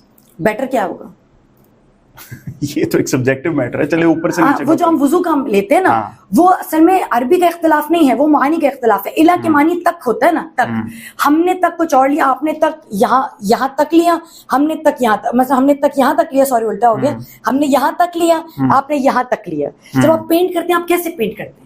آپ پینٹ یوں کرتے ہیں, جب میں بولوں بھائی آپ نا پوری دیوار کو نیچے تک پینٹ کر دیں, چلے نیچے بھی یوز نہیں کرتے, یہاں تک پینٹ کر دیں, ٹھیک ہے, اب آپ اوپر سے نیچے پینٹ کریں گے یا نیچے سے اوپر پینٹ کریں گے؟ بیٹر یہ ہوتا ہے اوپر سے نیچے تک پینٹ کیا جائے, کیونکہ جو بوندے گرے وہ نیچے تک آئے نا, نیچے کو مس کرے. ہم نے اس کو اسی طرح لیا کہ الہ کا مطلب ہم نے لیا اوپر سے نیچے, ہم اوپر ڈالتے ہیں تاکہ وہ نیچے تک چلا جائے. آپ لوگ یہاں سے لے کر یہاں تک کرتے ہیں, لیکن اس کے باوجود بھی آپ کا وضو کا طریقہ کسی کتاب میں آپ مجھے دکھائیں کہ آپ کی کسی کتاب میں, گوگل ہم بلکہ مل کے ابھی سرچ کرتے ہیں, آپ کی کسی کتاب میں آپ کے وضو کا طریقہ رسول اللہ سے لکھا اور ثابت ہو, کہیں ثابت نہیں ہے.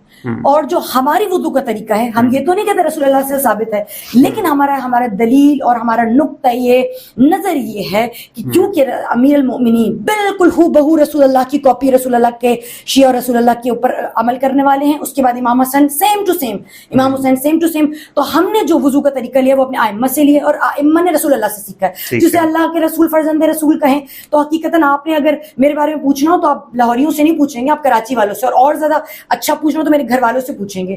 اگر میں نماز پڑھتی ہوں نہیں پڑھتی ہوں, میں نماز کیسی پڑھتی ہوں, جلدی پڑھتی ہوں, دیر سے پڑھتی ہوں, تو میرے دوست احباب آپ کو نہیں بتائیں گے, میرے گھر والے بتائیں گے. ہم نے گھر والوں سے لیا, ہم اس پر بڑا فخر کرتے ہیں. اچھا, ایک اعتراض بہت زیادہ جو کیا جاتا ہے کہ آپ حضرت علی کرم اللہ وجہہ سے مدد مانگتے ہیں, اور جب پوچھا جاتا ہے تو کہا جاتا ہے کہ ہم ان کے وسیلے سے مانگتے ہیں. ٹھیک ہے, وسیلے سے مانگتے ہیں تو کیا یہ الفاظ بدلے نہیں کوئی جا سکتے ہیں؟ یا علی مدد ہی کیوں کہنا ہے؟ دیکھیں قرآن کی آیت ہے یا ایھا الذین آمنوا ابتغوا الیہ الوسیلہ. دیکھو اللہ کی طرف آؤ, چین کے ساتھ آؤ, توسل کے ساتھ آؤ, وسیلے کے ساتھ آؤ, لیکن یہ اس بات کی نفی نہیں ہے کہ ایاک نعبد و ایاک نستعین, اس بات کی نفی نہیں ہے. ٹھیک ہے, اگر کوئی شیعہ یہ کہتا ہے کہ اللہ مجھے دینے والا نہیں ہے اور یا علی اب آپ میری مدد کریں اور آپ مجھے دینے والے ہیں, یہ عقیدہ سراسر باطل ہے. میں اس سے 100% ایگری کرتا ہوں. میں کہہ رہا ہوں یہ لائن غلط نہیں ہے, نہیں یا علی مدد نہیں. دیکھیے عقیدہ غلط نہیں ہے نا ہمارے ذہن میں, عقیدہ ٹھیک ہے, جی جی ہمارے ذہن نہیں, کیا یہ لائن تھوڑی بیٹر نہیں کی جا سکتی؟ مجھے نہیں پتا کیا, مگر عربک کے اندر کوئی بیٹر لائن بولی جائے کہ آپ ڈاکٹر کے پاس جاتے ہیں نا, آپ ڈاکٹر کہتے ہیں بس ڈاکٹر مجھے صحیح کر دیں, تو لائن ٹھیک نہیں ہے. ڈاکٹر تو صحیح نہیں کرنے والا, صحت اور شفا تو اللہ دینے والا ہے نا, تو آپ اس جملے کا انتخاب کیوں کرتے ہیں؟ فار ایگزامپل کوئی مرنے والا ہو, بچے لوگ آگے پیچھے اقرب آ کے کہتے ہیں ڈاکٹر اسے بچا لیں, ڈاکٹر اسے بچا لیں, اس کی زندگی بچا لیں. کیا ڈاکٹر بچانے والے ہیں؟ نہیں. آپ کے ذہن میں عقیدہ یہی چل رہا ہے کہ یہ وسیلہ ہے اور شفا اللہ کے ہاتھ میں. تو یہ جو ہم یا علی مدد کہتے ہیں حقیقتاً وسیلہ ہی ہے, اور ہمارا جو عقیدہ ہے وہ یہی ہے کہ ہم مثلاً آپ کے پاس کوئی بچہ آئے, کوئی مانگنے والا آئے, وہ اکثر کہتے ہیں کہ بھائی اپنے اس بچے کے صدقے ہمیں دے دو. آپ نبی دینے والے ہو نا, اپنے بچے کی آپ صورت دیکھتے ہیں, آپ بولتے ہیں میرے بچے کا صدقہ مانگ رہا ہے, شاید اس سے کوئی مصیبت ٹل جائے. آپ جو ہی اپنے محبوب اپنے بچے کا نام سنتے ہیں نا, آپ اس نہ دینے والے شخص کو بھی, اس بیگر کو آپ کچھ نہ کچھ دے کے نمٹا دیتے ہیں. تو ہم اللہ کے حضور ان وسیلوں اور ان توسل کو اس لیے پیش کرتے ہیں کہ اللہ ہم قابل تو نہیں ہے تو اس سے مانگیں, لیکن کیا ان ہستیوں کا چہرہ دیکھ کر کیا ان کے حق میں ان کے صدقے دے سکتا ہے ہمیں؟ تو شاید اللہ دے دے. اس وجہ سے اس کے بعد بھی جب ہم بولتے ہیں یا علی مدد یا فاطمہ مدد یا رسول اللہ, عقیدے میں ہمارے یہی ہے کہ اللہ امام علی اللہ سے یا تو لے کے دے رہے ہیں, یا تو یہ ہے, یا ہم اللہ سے یہ مانگ رہے ہیں کہ اس کے صدقے دے دیں, یا علی ہم سے اللہ سے لے کے ہمیں دے رہے ہیں کہ بھائی مولا کوئی سفارش کر دیجئے, آپ بتا دیجئے. لیکن ہمارے منہ پہ تو کچھ بھی ہو لیکن ذہن میں یہ نہیں ہوتا. لیکن اگر ہاں ذہن میں بھی یہی بات ہو تو یہ عقیدہ باطل ہے. ٹھیک ہے. ویسے تو we know that you believe that حضرت علی is not as that much omnipotent as Allah subhanahu wa ta'ala. Exactly. لیکن ان کے بارے میں عقیدہ کیا ہے کہ اس وقت جو آپ اور میں بات کر رہے ہیں وہ سن رہے ہیں؟ ہمارے نزدیک یہ ہے کہ وَلَا تَحْسَبَنَّ الَّذِينَ قُتِلُوا فِي سَبِيلِ اللَّهِ أَمْوَاتٌ بل احیاء ولکن لا تشعرون. کہ جو, جی میں نے قرآن کی آیت پڑھی ہے کہ جو تمہارے سامنے شہید کر دیے گئے ہیں انہیں مردہ نہ کہو, وہ زندہ ہیں, سن رہے ہیں, اللہ سے رزق حاصل کر رہے ہیں. سن رہے ہیں, جی سن رہے ہیں, سمجھ رہے ہیں, زندہ ہیں. نہیں سن رہے نہیں ہیں, لیکن اچھا جو رزق حاصل کر رہا ہے, جو زندہ ہے وہ ظاہر سن رہا سمجھ رہا ہے, موجود ہوگا نا وہ. ان کو مردہ شعور مت کرو, مردے کی جو تضاد ہوتی ہے وہ کوئی اور ہوتا ہے, کچھ اور ہوتا ہے. نہیں, یہ تو ہم شعور نہیں رکھتے کہ وہ میٹا فزیکل ورلڈ میں کیا جا کے چیز ہو, جیسے برزخ کا ہمیں نہیں پتا. نہیں, روحانی معاملات میں بھی وہ زندہ سے مراد یہ کہ بدن نہیں رکھتا تب بھی اس کا ذکر موجود ہے, وہ حیات کے عالم میں. یہ چیز تو تمام بدر کے صحابہ پہ بھی پھر امپلیمنٹ ہو. جی جی, یہ بتا, یہ شہداء کے بارے میں نے ابھی امیر المومنین کا تذکرہ نہیں کیا, یہ شہداء کے بارے میں, یہ شہداء کے بارے میں کہ جو اللہ کی راہ میں قتل کر دیے گئے ہیں انہیں مردہ نہ کہو, ان کو مردہ تصور نہ کرو. وہ تمہارے شعور میں نہیں ہے لیکن وہ رزق پا رہے ہیں اللہ سے, وہ تمہارے شعور سے بالاتر ہیں. یہ شہداء کا عالم ہے. اور جو سید الشہداء ہوں, یہ شہید ہیں اور یہ وہ ہیں جو, اور پھر خدا کی قسم مسلسل ہمیں آیات ملتی ہیں, روایات ملتی ہیں اس طرح سے کہ جو شہید ہیں وہ جنت کے سردار ہیں, وہ تمام طرح اللہ سے رزق حاصل کرنے والے ہیں. تو جو شہید, یہ شہیدوں کا مقام ہے. وہ جو سید الشہداء ہیں تو حقیقتاً وہ لوگ جو زندہ ہیں ہمارے نزدیک, ہم یہ سوچتے ہیں باقی تمام تر لوگ نہیں, لیکن جو ہمارے 12 ائمہ ہیں یہ وہ ہستیاں ہیں جو نورانی ہستیاں ہیں, جو ہمارا عقیدہ ہے. کیونکہ میں آپ کے سامنے دوسروں کا عقیدہ ریپرزینٹ نہیں کر رہی ہوں. ہمارا عقیدہ یہ دنیا مافیہ سے پہلے یہ حدیث قدسی کہ لولاکم لما خلقت الافلاک والجنت والنار, کہ لولاکم نہیں, ہمارے یہاں لولاکا نہیں ہے, لولاکما ہے. ہمارے یہاں یہ ہے کہ رسول اللہ اور امیر المومنین دونوں سے اللہ نے کہا کہ اگر آپ دونوں نہ ہوتے تو نہ میں آسمان اور زمین بناتا. ہمارے نزدیک they are like supernatural forces. ہمارے نزدیک وہ ایسا نور ہے جو دنیا کی خلقت سے پہلے ہوئے. I'm not talking about all the شہداء, I'm talking specifically about these ائمہ معصومین. یہ 14, یہ 12, ان کی تخلیق ہمارے نزدیک, ہمارے رجال کے نزدیک, ہمارے مکتب اور احادیث کے نزدیک ان کی خلقت دنیا سے پہلے ہے, ان کی خلقت دنیا کے بعد بھی ہے. پہلے یہ نور کی صورت میں تھے, جس طرح رسول اللہ کا دیکھیں آپ ملا لیجیے, جیسا رسول اللہ کے بارے میں آپ کا عقیدہ ہے نا کہ رسول تھے ہمیشہ سے زندہ, لیکن بشر کی صورت میں وہ آئے ہمارے پاس, اور پھر بحیثیت بشر وہ اٹھا لیے گئے, لیکن روحانی اعتبار سے, نوری اعتبار سے, نورانی اعتبار سے وہ اب بھی باقی دائم اور قائم ہے, اور روز قیامت میں وہ ہمارے سامنے ظاہر اور واضح. سن رہے ہیں حضرت علی ہم؟ ہاں بالکل سن رہے ہیں. ٹھیک ہو گیا, یہ چیز ہماری کلیئر ہوگی. صحیح ہے. اچھا, اب مجھے ایک ٹاپک جو مجھے بہت تنگ کرتا ہے, تقیہ. کیا چیز ہے اس کی؟ میں نے ملٹیپل اس کی انٹرپریٹیشن دیکھی ہیں. کچھ لوگ سیدھا سیدھا کہتے ہیں کہ جھوٹ بولنا, جو کہ مجھے ہضم نہیں ہوتی بات کہ اس کا یہ مطلب ہوگا. ایک یہ ہے کہ اگلے کے ذہن کے حساب سے بات کرنا, ایک یہ چیز ہے کہ بات کو چھپا لینا. کیا مطلب ہے اس کا, اور یہ کہاں سے آیا ہے, یہ بنیاد آپ کی؟ دیکھیں, ہر دور میں حضرت امیر المؤمنین, ان کے اصحاب, جیسے ابھی میں نے آپ سے سوال بھی کیا تھا, رسول مبین کے جاتے ہی ہم نے دیکھا بلال جو سالوں سے اذان دے رہے ہیں, بلال کو اذان کی اجازت نہیں ہے. ابو ذر غفاری کیونکہ رسول اللہ کے بعد بہت زیادہ حدیث بیان کرتے تھے, امیر المؤمنین کے ساتھی تھے, انہیں یہ نکال کے دور ابزا میں بھیج دیا گیا.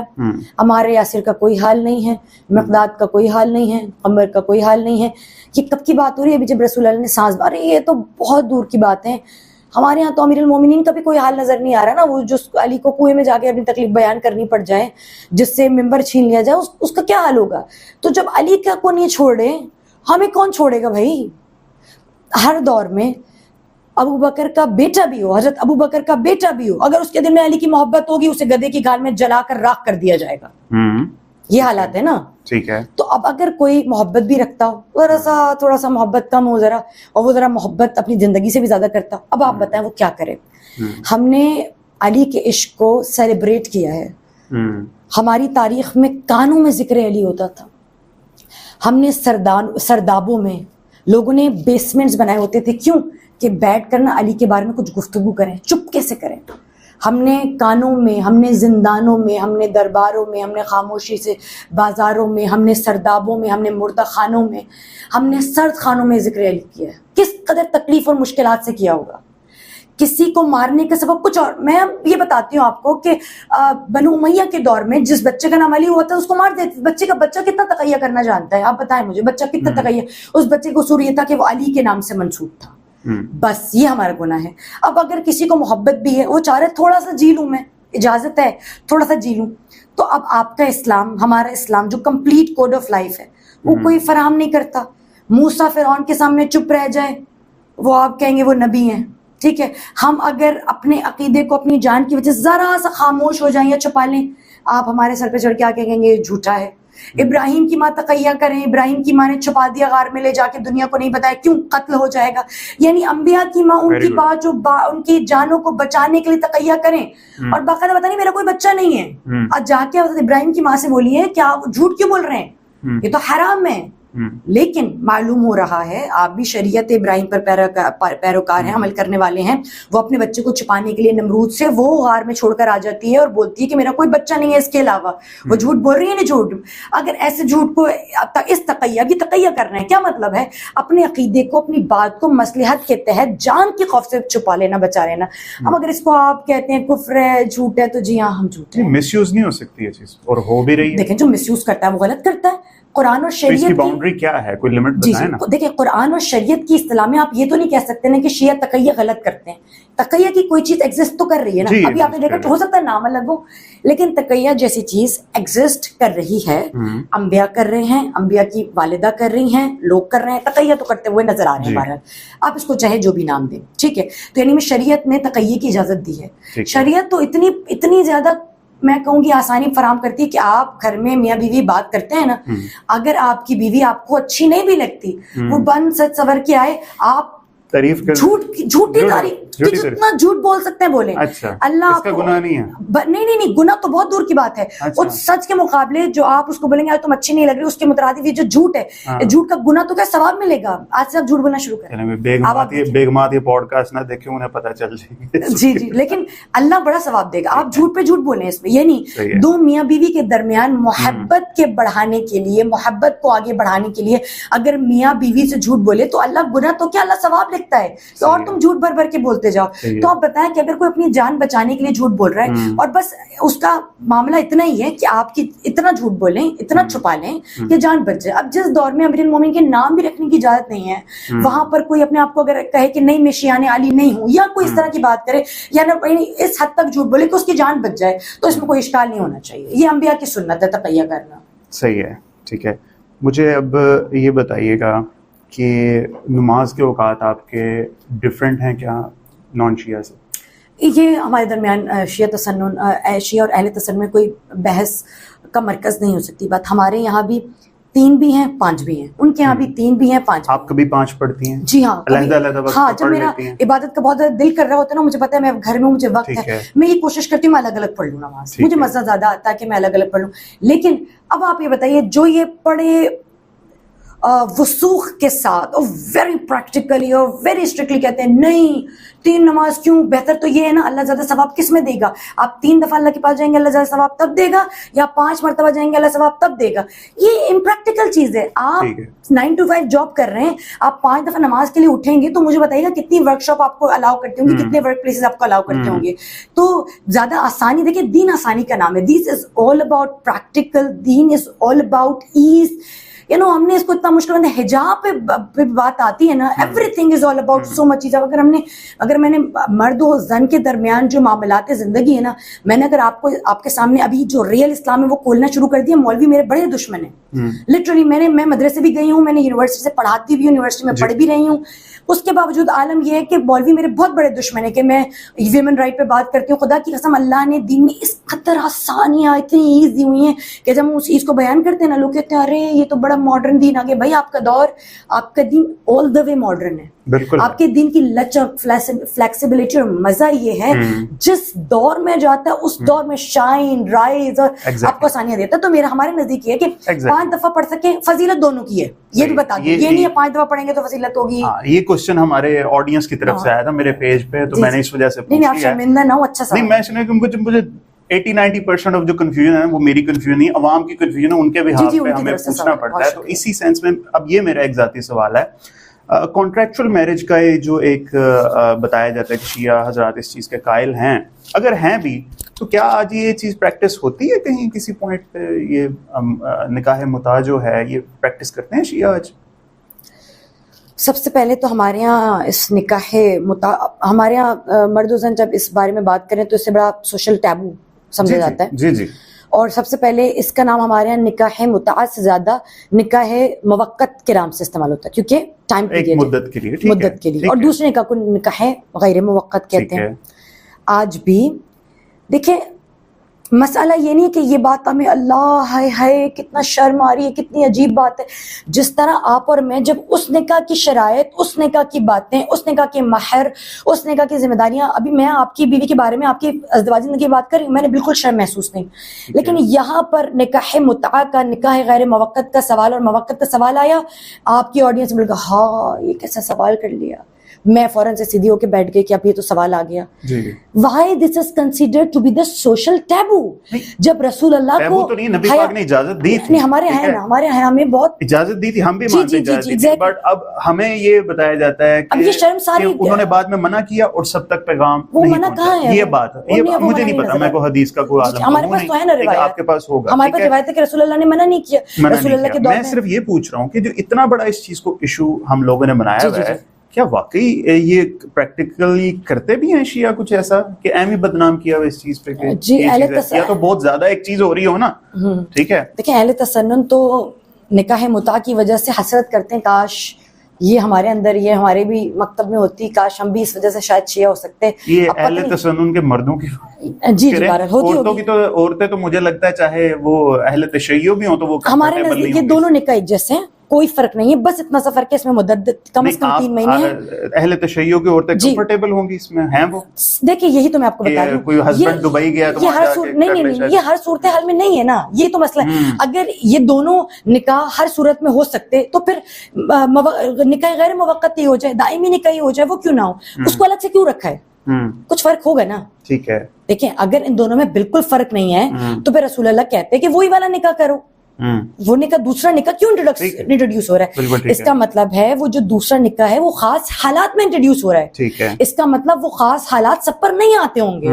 اب کسی پر وہ خاص حالات ہو گئے, مثلا مرد ہے, کوئی کسی سفر پہ گیا ہوا ہے, ایک عورت ہے وہ بیوہ ہے یا طلاق یافتہ ہے, یا وہ اس کو ایسا محسوس ہو رہا ہے کہ اس کی زندگی جو ہے وہ ایک دیکھنا چاہیے کہ اس زندگی میں پڑھ کے میرے معاملات صحیح رہیں گے یا نہیں رہیں گے, وہ اور ان شرائط پر. اچھا اس کے لیے بھی ہمارے پاس کچھ شرائط ہیں لڑکی کے لیے, خاص طور پر لڑکی کے لیے. لڑکے کے لیے کوئی خاص شرائط نہیں ہے, لیکن لڑکی کے لیے شرائط ہے کہ کون سی لڑکی جو ہے وہ متعہ کر سکتی ہے. دوسرا, ابھی ایک بات بولوں کہ تھوڑا شاید لوگوں کو عجیب لگے, لیکن یہ بڑی پریکٹیکل بات ہے. ہمارے یہاں سب جگہ نہیں, کچھ کھوجا فیملی میں یہ پریکٹس کی جاتی ہے کہ لڑکا لڑکی کی بات کروانے کے لیے کہ وہ فون پہ بات کر سکیں, ناٹ اباؤٹ بینگ فزیکل, ان کے درمیان نکاح متعہ یعنی موقت کروا دیا جاتا ہے تاکہ جو وہ فون پہ بات کریں نا, ہر طرح کی بات ہوگی بچوں میں, ہے نا. اب منگنی کر کے بھی ہمارے یہاں منگنی کر کے آپ حرام کریں, آپ سے سوال نہیں ہوگا, آپ حرام کریں, بچیاں باتیں کریں گے, ٹھیک ہے نا. ہمارے مسئلہ یہ جو شیعہ کریں نا اس میں بڑا مسئلہ ہوگا. اور ہمارے یہاں اہل تشیع میں بڑا منگنیوں کا رواج نہیں ہے, موسٹلی ہمارے یہاں نکاح کا ہی رواج ہے. اب اہل تسنیہ جہاں بھی ہو رہا ہے, میں کسی کو بھی ٹارگیٹ نہیں کری, شیعوں میں ہو رہا ہے سنیوں میں ہو رہا ہے, آپ لوگ منگنی کروا کے دونوں بچوں کو اپنے آمنے سامنے لاؤ, گھومو پھرو, ایک دوسرے کو اسنیپ چیٹ میں تصویریں بھیجو, جو بے حیائی پھیلانی ہے پھیلاؤ, جبکہ یہ اتنا ہی حرام ہے جیسا کہ بغیر منگنی کے کوئی مرد اور عورت آپس میں قریب ہو. ہمیں پرابلم نہیں ہوگی, لیکن ہاں اگر ہم نے کسی بچے اور بچی کا نکاح متعہ کروا دیا تو پھر ہو جائے گا ارے شیعہ ہیں اور یہ دیکھو کیا کر رہے ہیں. ہم اس صورت میں اس کو پریکٹس کرتے ہیں کہ دو لڑکا لڑکی میں پہلے ہم نے باہمی موافقت کے لیے, اچھی انڈرسٹینڈنگ کے لیے ہم نے دونوں میں نکاح موقت کروا دیا, صیغے کروا دیے, ٹھیک ہے. اب یہ ہوگا صیغوں سے. اچھا یاد رکھیے ہمارے یہاں نکاح میں گواہ کی شرط نہیں ہے, ٹھیک ہے جی. اب مستحب ہے گواہ رکھنا, ان دونوں کے درمیان کروا لیا. اب ہم اتنی پاسداری کریں گے کہ دونوں میں فزیکل ریلیشن شپ نہ ہو, لیکن اگر فزیکل ریلیشن شپ تب بھی ہوتا تب بھی حلال تو ہے نا, حرام تب بھی نہیں کیا. لیکن ہماری تب بھی انہیں پتا ہماری جو انٹینشن ہے یہ نہیں ہے. انٹینشن کیا ہے, دونوں بچے ایک دوسرے کو جان لیں, ذرا ایک دوسرے بافہم ہو جائیں, ایک دوسرے سے کال پہ بات کرنی, یعنی منگنی کر کے کال پہ بات کرنے سے بہتر یہ ہے نکاح موقت ہو جائے, جی. اور پھر اس میں یہ لوگ بات کر لیں, ہم دیکھیں اچھی انڈرسٹینڈنگ ہو رہی ہے, اس کو کچھ بھی نہیں, بس آپ اسی نکاح کے بھلے ٹائم پیریڈ کے اندر بات ختم بھی کرنے کی ضرورت نہیں ہے. آپ نکاح موقت میں ہیں, آپ نے نکاح غیر موقت کی یعنی دائمی کی یعنی نارمل نکاح جسے آپ کہیں, میں آسان زبان میں بولتی ہوں ورنہ آپ کی آڈینس پریشان ہو جائے گی. آپ نارمل جو آپ جس کو آپ نکاح سمجھتے ہیں, جس کو آپ نکاح جو ہے نا سمجھتے ہیں, آپ لوگ کہتے ہیں یہ نکاح ہے, بس آپ اس کی صیغہ جاری کر دیں اینڈ آل ڈن. وہ بچے ٹھیک ہے. اس کے درمیان بھی اگر دونوں میں کبھی کوئی فزیکل ریلیشن ہوتا ہے تبھی حلال ہی ہوگا, حرام تو نہیں ہوگا. منگنی کو آپ سمجھتے ہیں ہم نے سرٹیفکیٹ دے دیا بچوں کو گھومنے کا, حرام ہے وہ. تو اس گواہ میں ولی کا ہونا بھی ضروری نہیں ہے؟ نہیں ولی کا, بچی اگر کواری ہے تو ولی کا ہونا ضروری ہے. نہیں میں نے گواہ کے بارے میں بتایا, ولی کا نہیں بتایا میں نے آپ سے. ولی کی بات نہیں کی. ولی کی اجازت کے بغیر کواری بچی, ہمارے ہاں تو ولی کی شرط ہے, ولی کی اجازت کے بغیر بچی شادی نہیں کر سکتی ہے. اور اگر ہاں جیسے کوئی شادی شدہ ہو, بیوہ ہو جائے یا طلاق یافتہ ہو جائے, اب اس پر ہاں نہیں تو اس کا پھر دادا ہوتا ہے, پھر چاچا ہوتا ہے, تب بھی بہت سارے ولی بن کے آ جاتے ہیں, آپ کو پتہ ہے. تو یہ ہے معاملہ. یہ امام حسن پہ جو الزام ہے اس میں کچھ صداقت ہے کہ بہت زیادہ شادیاں تھیں؟ 120 شادیوں کا الزام ہے. لاجیکلی دیکھا جائے تو سمجھ میں نہیں آئے گا. زندگی کتنی امام حسن کی ٹوٹل 45 ایئرس کی زندگی ہے. آپ یہ دیکھیں رسول مبین کے بعد جسے رسول فرزند رسول کہہ رہے ہوں, پہلا بیٹا جو رسول کے دامن سے مقطوعۃ النسل کا دھبا ہٹانے والا ہے, سورہ کوثر کی تفسیر ہے, فاطمہ کا پہلا بیٹا ہے, اور وہ بچہ صحیح سالم بچہ, وہ 45 سال, آپ کی عمر 40 کے قریب 39-40 کے قریب ہوگی نا, تو تھوڑی کم ہوگی اس سے, لیکن 45 سال کوئی زیادہ عمر نہیں ہے. صحیح ہے. 45 سال is not consider to be. 45 سال کے مرد بہت جوان کنسیڈر ہوتے ہیں ہمارے یہاں. 45 سال کوئی عمر نہیں ہے. رسول مبین کے بعد امام حسن کو 45 سال جیا نہیں دیا جا رہا. کم از کم جو پہلی شادی ملتی ہے وہ پہلی شادی ملتی ہے 18ویں سالا میں. اب آپ مجھے بتائیے 18ویں سال سے 45 سال تک جتنی عمر بنتی ہے اس میں انسان مشکل سے 10 شادیاں بھی نہیں کر سکتا. یہ بلا وجہ کے الزامات ہیں. کیوں ہیں؟ کیونکہ حسن کے جو سامنے اپوزٹ کھڑا ہے وہ کون کھڑا ہے؟ جو رذالت کا پیکر ہو, یعنی جس سے برائیاں بہت ساری ہوتی ہوں, بے انتہا برائیاں ہوں. اب چونکہ اپنا لیول تو اپ نہیں کر پا رہے, امام حسن کا لیول تھوڑا ڈاؤن کرنا ہے, تو کیا کیجئے گا. اور ایک اور بات بتا دوں کہ جو امام حسن کے نام کے ساتھ ایک اور چیز مشہور ہے نا, صلح حسن, بحکم حق کہیں پر صلح کر لیتے ہیں دشمن سے, اور کہیں پہ جنگ خاموشی جواب سنگ ہوتی ہے, اور زمانہ لے سبق فاطمہ کے دل کے ٹکڑوں سے, کہاں پہ صلح ہوتی ہے کہاں پہ جنگ ہوتی ہے. تو بہرحال یہ جو ٹائٹل امام حسن کے ساتھ لگا ہوا ہے نا کہ امت میں صلح کرانے والا, اور امت میں صلح, that was not a صلح even, it was a ceasefire. It was a complete ceasefire. صحیح. حاکم شام کی طرف سے جو صلح نامہ بن کر آ رہا ہے وہ اصل میں در حقیقت صلح نامہ بھی نہیں ہے, وہ ایک سیز فائر ہے. سیز فائر کس طرح سے؟ سیز فائر سے وہاں سے مسلسل حضرت امام حسن پر تیر اندازی, تیر باری ہو رہی ہے, ان کے جو شیعہ ان کے ماننے والوں کو قتل کیا جا رہا ہے. اور اچھا یہ میں اپنی طرف سے بات نہیں کر رہی نا, کہ کتب میں موجود, آپ کو یہ پتہ ہونا چاہیے. ہر بات پہ میں حوالہ دوں تو پھر حوالہ بھی دینے کے لیے تیار ہوں. میں آپ کو کچھ حوالے پیش کروں گی جو آپ اپنے ٹائٹل پہ باہر لگائیے گا, تاکہ ہماری طرف آنے والے تیر نا وہ حوالے کی طرف جائیں. ٹھیک ہے جی. اب میرا مسئلہ یہ ہے کہ امام حسن کے اوپر اڑتے ہوئے مسلسل تیر آ رہے ہیں. جو حسن سے محبت کرنے والوں اس کو تیزی سے مارا جا رہا ہے. مسلسل امام کو بہت شدید مخالفت کا سامنا ہے. امام حسن کو کم از کم 7 مرتبہ زہر دیا گیا ہے. 7 مرتبہ زہر دیا جا رہا ہے. اب اس قدر پرآشوب حالات ہیں, جس طرح امام علی نے خاموشی ظاہر کی کہ چپ ہو جاتا ہوں, اس طرح امام حسن نے اپنے لوگوں کی مصالحت, اپنے لوگوں کی بہبود کے لیے, ان کی محافظت کے لیے امام حسن نے صلح نہیں کر لی تھی, سیز فائر کیا تھا. ٹھیک ہے, میں سب سے چھوٹے 6 مہینے کی سیاست, 6 مہینے کی خلافت, آپ جانتے ہیں نا خلافت راشدہ میں امام حسن کو بھی شامل کرتے. 6 مہینے کی خلافت, امام نے ٹھوکر مارا ایک مرتبہ اس تخت کو, ٹھوکر مار کے کہا کہ ٹھیک ہے تمہیں تخت چاہیے تم تخت لے لو, مگر میں امن چاہتا ہوں, امن مکمل ہونا چاہیے. دوسرا, اس خلافت کو تم ملوکیت میں تبدیل نہیں کرو گے, تم یزید کو آگے نہیں بڑھاؤ گے. اب جب تک امام حسن کی صلح ہوئی, امام حسن شہید ہو گئے, اس کے بعد 10 سال امام حسین بھی خاموش رہے. اب آپ مجھ سے جو آپ سوال کر رہے تھے نا امام علی کی خاموشی پر, میں چاہتی تو یہ تھی کہ اس وقت بھی آپ کو میں اس کا جواب دوں کہ اب اگر امام حسین خاموش ہے 10 سال, وہی حسین جس کی 72 کے ساتھ جنگ مشہور ہے, 10 سال پہلے وہی امام حسن جس سے لڑائی کرے اسی کے بابا کے سامنے وہ خاموش ہے, تو کیا خاموشی اس بات کی ثبوت ہے کہ امام راضی ہیں اس شخص سے, یا اس کی خلافت پر راضی ہیں؟ اس کی خلافت پر تو راضی نہیں ہے, کیونکہ وہ اسی سسٹم سے, امام یزید سے نہیں لڑے تھے.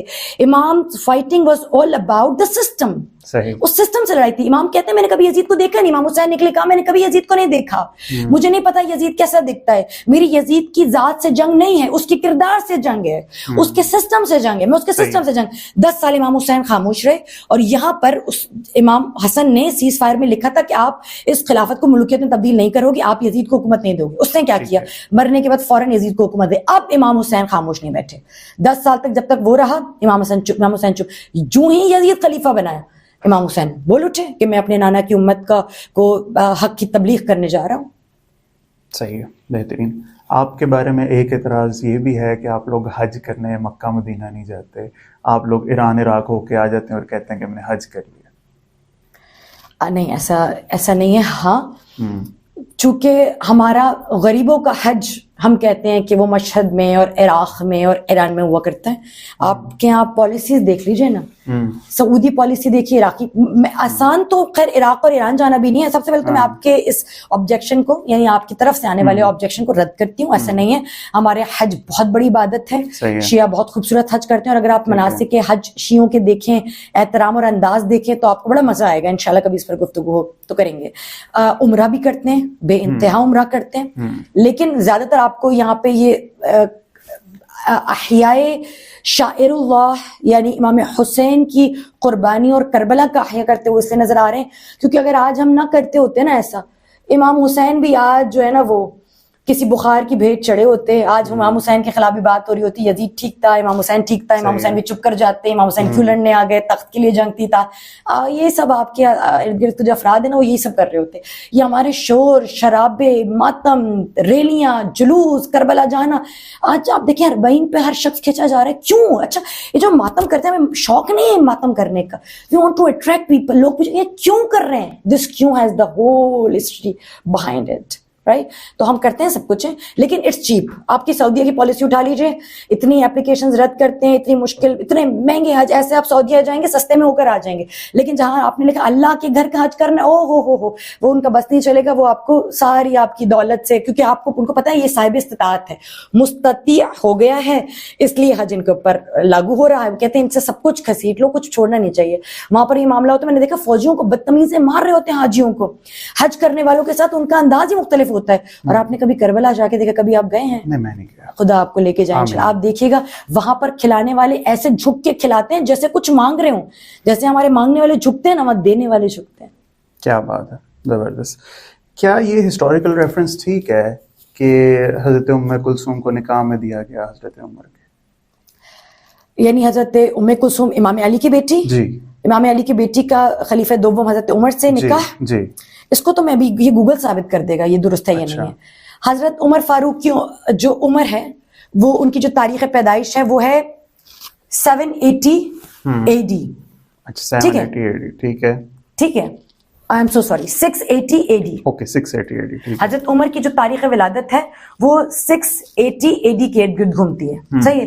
اور امیر المومنین جو 680 to 685, اور امیر المومنین اس دنیا میں آ رہے 700 میں. یعنی علی اور عمر کی عمر میں کتنا اختلاف ہوا؟ جی, آرام سے 20 سال کا ہے, ٹھیک ہے. علی نے ہجرت کی, عمر ہے 22 سال. اچھا, ٹھیک ہے. اب علی ہو گئے 722 ہجری AD کی بات ہو رہی ہے, 722 AD, ٹھیک ہے. یعنی علی اور عمر کے جو عمر میں ایج میں ڈفرنس ہے وہ ہے 20 سال کا, ٹھیک ہے. اب علی نے شادی کی ہے 22 سال میں, ٹھیک ہے, ٹھیک ہے, ٹھیک ہے. اب علی کی جو سب سے چھوٹی بیٹی ہے, علی کی جو سب سے چھوٹی حضرت ام کلثوم, ٹھیک ہے. امام علی جب تقریباً 30 سال کے ہیں تب یہ بیٹی دنیا میں آئی ہے, ٹھیک ہے, یعنی 730. جی, اور کم از کم شادی کی عمر کیا ہے, 10 سال تو ہوگی نا. اب یہ تو بچی کی نہیں, نئی مصیبت کھل جائے گی. میں آپ کو بتا رہی ہوں, اس بچی کی عمر کم از کم 10ویں سال میں تو کریں گے نا شادی, چلے 9 سال میں کریں. اب آپ اندازہ لگائیں, حضرت علی سے وہ آلریڈی 20 سال بڑے ہیں, 22 سال شادی کے آ گئے 40 سال, شادی کے بعد کے 10 سال, تقریباً 60 برس ایک بندہ بوڑھا ہے. اور امام علی اپنی بچی کی 10 سال کی شادی, 10 سال کی بچی کی شادی, ایسی کیا مجبوری تھی امام علی کو کہ اپنی 10 سال کی بیٹی کی شادی 60 برس کے بوڑھے شخص سے کریں. اب یہ آپ کو پتہ کاؤنٹر آرگومنٹ کیا ہے, میں ابھی آگے بھی بتاتی ہوں, ایسی کیا مجبوری تھی امام علی کی. چلے میں آپ لوگ یہ کہہ رہے ہیں نا کہ بھائی حضرت علی اور حضرت عمر میں کوئی اختلاف نہیں نظر آتا, اور محبت کا تو یہ عالم تھا کہ علی نے اپنی بیٹی کو ام کلثوم کے حوالے کر دیا کہ ان کو شادی کر دی. میں یہ کہوں گی ایسا کیا مجبوری, ایسا کیا مسئلہ تھا کہ حضرت عمر 60 برس کے ہیں نا, کچھ کفو کچھ تو برابری ہو, 10 سال کی بچی سے شادی کر دیں, ٹھیک ہے. اچھا چلیں, اگر آپ یہ کہیں کہ بھئی بہت عظمت تھی, بہت بزرگی تھی, بہت رتبہ تھا, علی چاہتے تھے کہ اچھے گھرانے میں اپنی بیٹی کو دیں, ایک اور طریقے سے میں ثابت کر دوں گی کہ اس ام کلثوم سے سب سے پہلے تاریخ میں ان کا نام ام کلثوم نہیں ملتا, امام علی کی بیٹی کا نام ام کلثوم نہیں ملتا. جہاں ملتا بھی ہے, امام علی کی 2 بیٹیاں, ایک زینب کبریٰ ہے, ایک زینب صغریٰ ہے. اچھا, ان کی کنیت ام کلثوم ملتی ہے. اور عربوں میں کلثوم نامی کنیت بہت زیادہ وافر مقدار میں ملتی ہے. ٹھیک ہے. اور دوسری بات, حضرت عمر اپنی تمام بیویوں کو کلثوم بلاتے تھے. کیوں؟ چاندی, جس کی چاندی سی رنگت ہوتی تھی نا عرب میں, حضرت عمر کی عادت تھی کہ اپنی تمام بیویوں کو کلثوم بلاتے تھے. دوسری بات یہ ہے, حضرت عمر کون ہے؟ رسول اللہ کے سسر. ٹھیک ہے. کیا لگے؟ سسر لگے. اس طریقے سے رسول اللہ کی جو بیٹی ہیں جناب فاطمہ, حضرت حفصہ جو حضرت عمر کی بیٹی ہیں, وہ حضرت حفصہ ان کی کیا لگی؟ ان کی ماں لگی نا, ماں لگی. اس طرح سے حضرت حفصہ کے جو حضرت فاطمہ ہیں ان کی بیٹی ہیں کلثوم. یعنی سمجھے یہ نانا کے ساتھ ایک نواسی کی شادی, وہ رشتے میں حضرت عمر ان کے نانا ہوئے اور یہ نواسی ہوئی. کچھ خوف کریں, کچھ عقل کے ناخن لے, یعنی اہل بیت کو ملانے ڈولانے, کچھ بھی. دیکھیں محبت جتانے کے اور بھی طریقے ہو سکتے تھے نا, اور یہ واضح ہے, یہ ثابت ہے, میرے پاس ریفرنسز موجود ہیں کہ یہ جو داستان ہے یہ بالکل جھوٹی ہے, یہ بالکل بنائی ہوئی من گھڑت داستان ہے. حضرت علی کی موسٹلی تاریخ میں کلثوم سے ان کی چھوٹی بیٹی کو یاد نہیں کرتے, زینب سورہ کے نام سے یاد کرتے ہیں. اور ان کا نکاح بھی بتا دیتی ہوں کس سے ہوا. ان کا نکاح ہوا ہے اون بن جعفر طیار سے. اب ان کا شوہر مل گیا ہمیں تاریخ میں, اب بتائیں اب کیا ہوگا. ان کا شوہر جو ہمیں تاریخ میں مل رہا ہے, الغانی صفحہ نمبر 103 ہے, یہاں پر حضرت امیر المومنین کی جو بیٹی کلثوم ہے, ان کی شادی کی خواستگاری کی تھی حضرت اون بن جعفر طیار. عبداللہ بن جعفر طیار سے بڑی بیٹی کی شادی ہوئی. یہ دونوں بہنیں ایک ہی گھر میں گئی ہیں. زینب کبریٰ گئی ہیں امام کے بھائی جعفر طیار کے بیٹے عبداللہ سے, عبداللہ بن جعفر طیار, اور چھوٹی بیٹی گئی ہے اون بن جعفر طیار کے ساتھ. سمجھ گئے, یہ تاریخ یہ واضح ہے. ٹھیک ہے, I will look into this. بالکل ٹھیک ہے.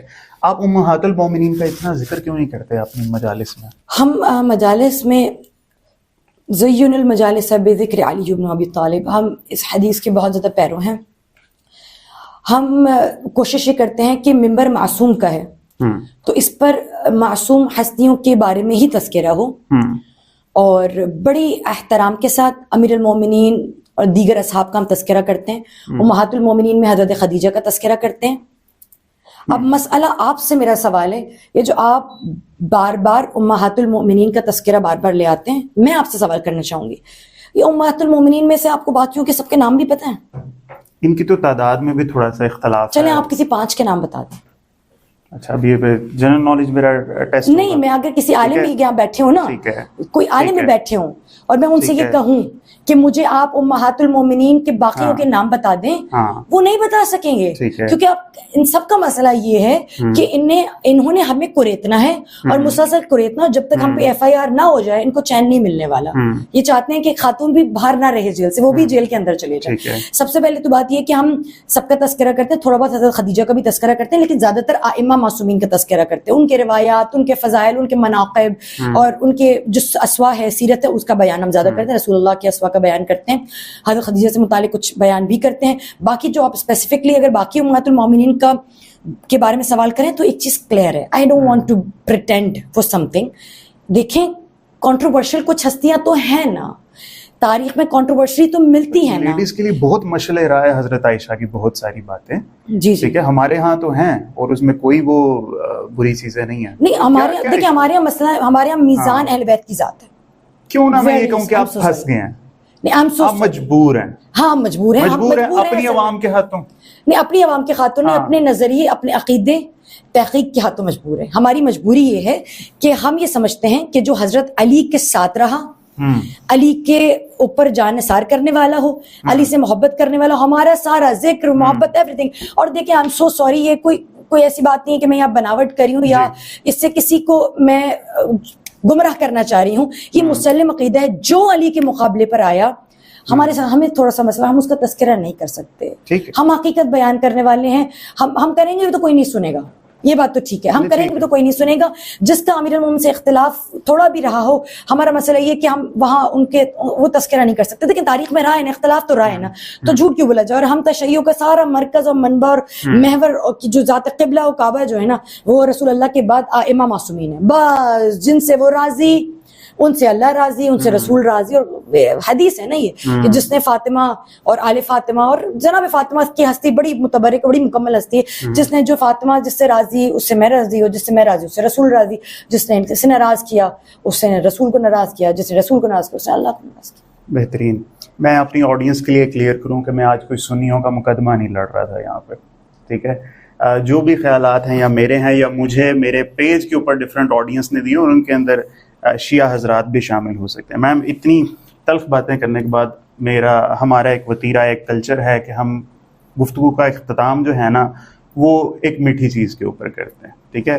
تو آپ لاہور آئی ہیں, آپ تو ہمارے لیے بریانی نہیں لائی کراچی سے, اس پہ تو ہمارا رہے گا اعتراض آپ سے, مگر آپ کے لیے ہمارے پاس یہ ہے برفی ہے گھر سے گھر تک کی, ٹھیک ہے, مگر یہ آپ کو فری میں نہیں ملے گی, ٹھیک ہے. اسے میری بہن کھا کے بتائے گی کہ کیسی ہے, ٹھیک ہے. آپ اس کا ایک آنیسٹ ریویو ہمیں دیں گے, پھر ہم آپ کو اس کے ساتھ اجازت دے دیں گے کہ آپ واپس کراچی چلیں. یہ آپ کا خود کا برانڈ ہے؟ نہیں, یہ میرا نہیں ہے, یہ ہمارے فرینڈ ہیں مسٹر رانا حسن صاحب, ٹھیک ہے. تو وہ جب بھی کوئی اسپیشل پرسن ہمارے پاس آتے ہیں, ٹھیک ہے, تو ان کے لیے یہ وہ اسپیشل ہمیں دیتے ہیں. تو یہ ہماری طرف سے اہل سنت کی طرف سے چلی, اہل تشیع کو ایک محبت کا ہے. اسے آپ کھولیں, کھا کر بتائیں ہمیں, پھر ملے گی آپ کو, ایسے تو ملے ضرور, ٹھیک ہے. اچھا, بہت اچھی پیکنگ کی ہوئی ہے آپ نے اس کو, ڈبل ڈبل. ارے واہ, ویری گڈ, بہت اچھا پیک کیا ہے. You will have to take a big one. ہاں جی. اچھا, برفی شکل سے برفی, یہ بگ ون, اسے بگ ون کہتے ہیں. یہاں سے اہل تشیع کو سچائی کا فرق ہے کہ اتنی سی چیز کو بگ ون کہتے ہیں. بھائی پھر ہم ڈبہ کھانا پڑے گا, اپنے آپ کو ثابت کرتے کرتے ہم ختم ہو گئے ہیں, تو ڈبہ کھانا پڑے گا مجھے. صحیح ہو گیا. چلے میم, ایک کیسی ویسے بالکل برفی نہیں لگ رہی مجھے, برفی بالکل پسند نہیں, لیکن برفی نہیں لگ رہی, بہت اچھا ٹیسٹ ہے, ناٹ ٹو سویٹ, اور بہت اچھی بھونی ہوئی, بہت ٹیسٹی ہے واقعی. I would like to take it to home. صحیح ہے, ٹھیک ہے. تو میٹھا کھانا تو ویسے بھی سنت رسول بہت اچھی ہے نا. تو میم ذرا فائنل, ذرا کیمرے کو دیکھ کے فائنل میسج ہو جائے ہمارے لیے. فائنل میسج یہی ہے کہ ہمارا یہاں پر جمع ہونا کسی طور پہ بھی کسی کی خلاف ورزی کے لیے یا کوئی پروپیگنڈا نہیں ہے کہ ہم کوئی چیز ثابت کرنا چاہ رہے ہیں. بس ہم یہ چاہتے ہیں کہ جو امت کے درمیان اختلاف ہے وہ احسن طریقے سے حل ہو, جو چیزیں جس طرح کی تاریخ میں ہیں اس کو ویسے ہی رہنے دیا جائے, اس کی بیان پر پابندی نہ ہو. اتنی آزادی ہونی چاہیے, اتنی آزادی تو اللہ شیطان کو بھی دیتا ہے کہ انسان اپنے نظریوں کا اظہار کر سکے. ایٹ لیسٹ FIR یہ سب کرنے سے معاملات حل نہیں ہوتے. باقی اہل تشیع کو بھی چاہیے کہ گرما گرمی کا ماحول پیدا نہ کریں, بہت آسان اور تحقیق اور علم اور شعور اور محبت کے ذریعے سے تاریخ اختلافات کو حل کریں. اور اہل تسنن کو بھی چاہیے کہ بات کو بہتر انداز سے سنیں, اور جو حق پر ہے وہ مانیں, جو باطل پر ہے وہ مانیں, اور انشاءاللہ ہمیشہ حق کے متلاشی رہیں, حق کے ساتھ دینے والے رہیں انشاءاللہ. باقی بہت شکریہ پروگرام کے لیے. زبردست جی. تو بہت ہی اچھے کنکلوزیو ریمارکس ڈاکٹر صاحبہ کے, اور میرا کنکلوژن ان کی باتوں سے اختلاف تو نہیں بنتا, بٹ میں یہ کہوں گا میری آڈینس کو کہ تاریخی مسئلوں کو حل نہ کرے, ٹھیک ہے. میرا یہ ماننا ہے کہ ہماری اتنی اوقات نہیں ہے تاریخی مسئلوں کو حل نہ کرے. اگر ہم سارا کچھ چھوڑ کے تعالیٰ الی کلمۃ سواء بیننا وبینکم اس چیز پہ اگر ہم آ جائیں, میرے خیال میں یہود و نصارہ کچلے جائیں گے. میری بڑی خواہش ہے کہ کسی دن کوئی شیعہ عالم میرے پاس آئے تو وہ اختلافی موضوع پہ بات نہ کرے, ٹھیک ہے. میں اسے ایز اے نارمل مسلم اس کے ساتھ ڈیل کروں. یہ میری خواہش ہے, کاش کسی دن یہ خواہش پوری ہو جائے. ڈاکٹر صاحب, thank you so much for being with us. جزاک اللہ.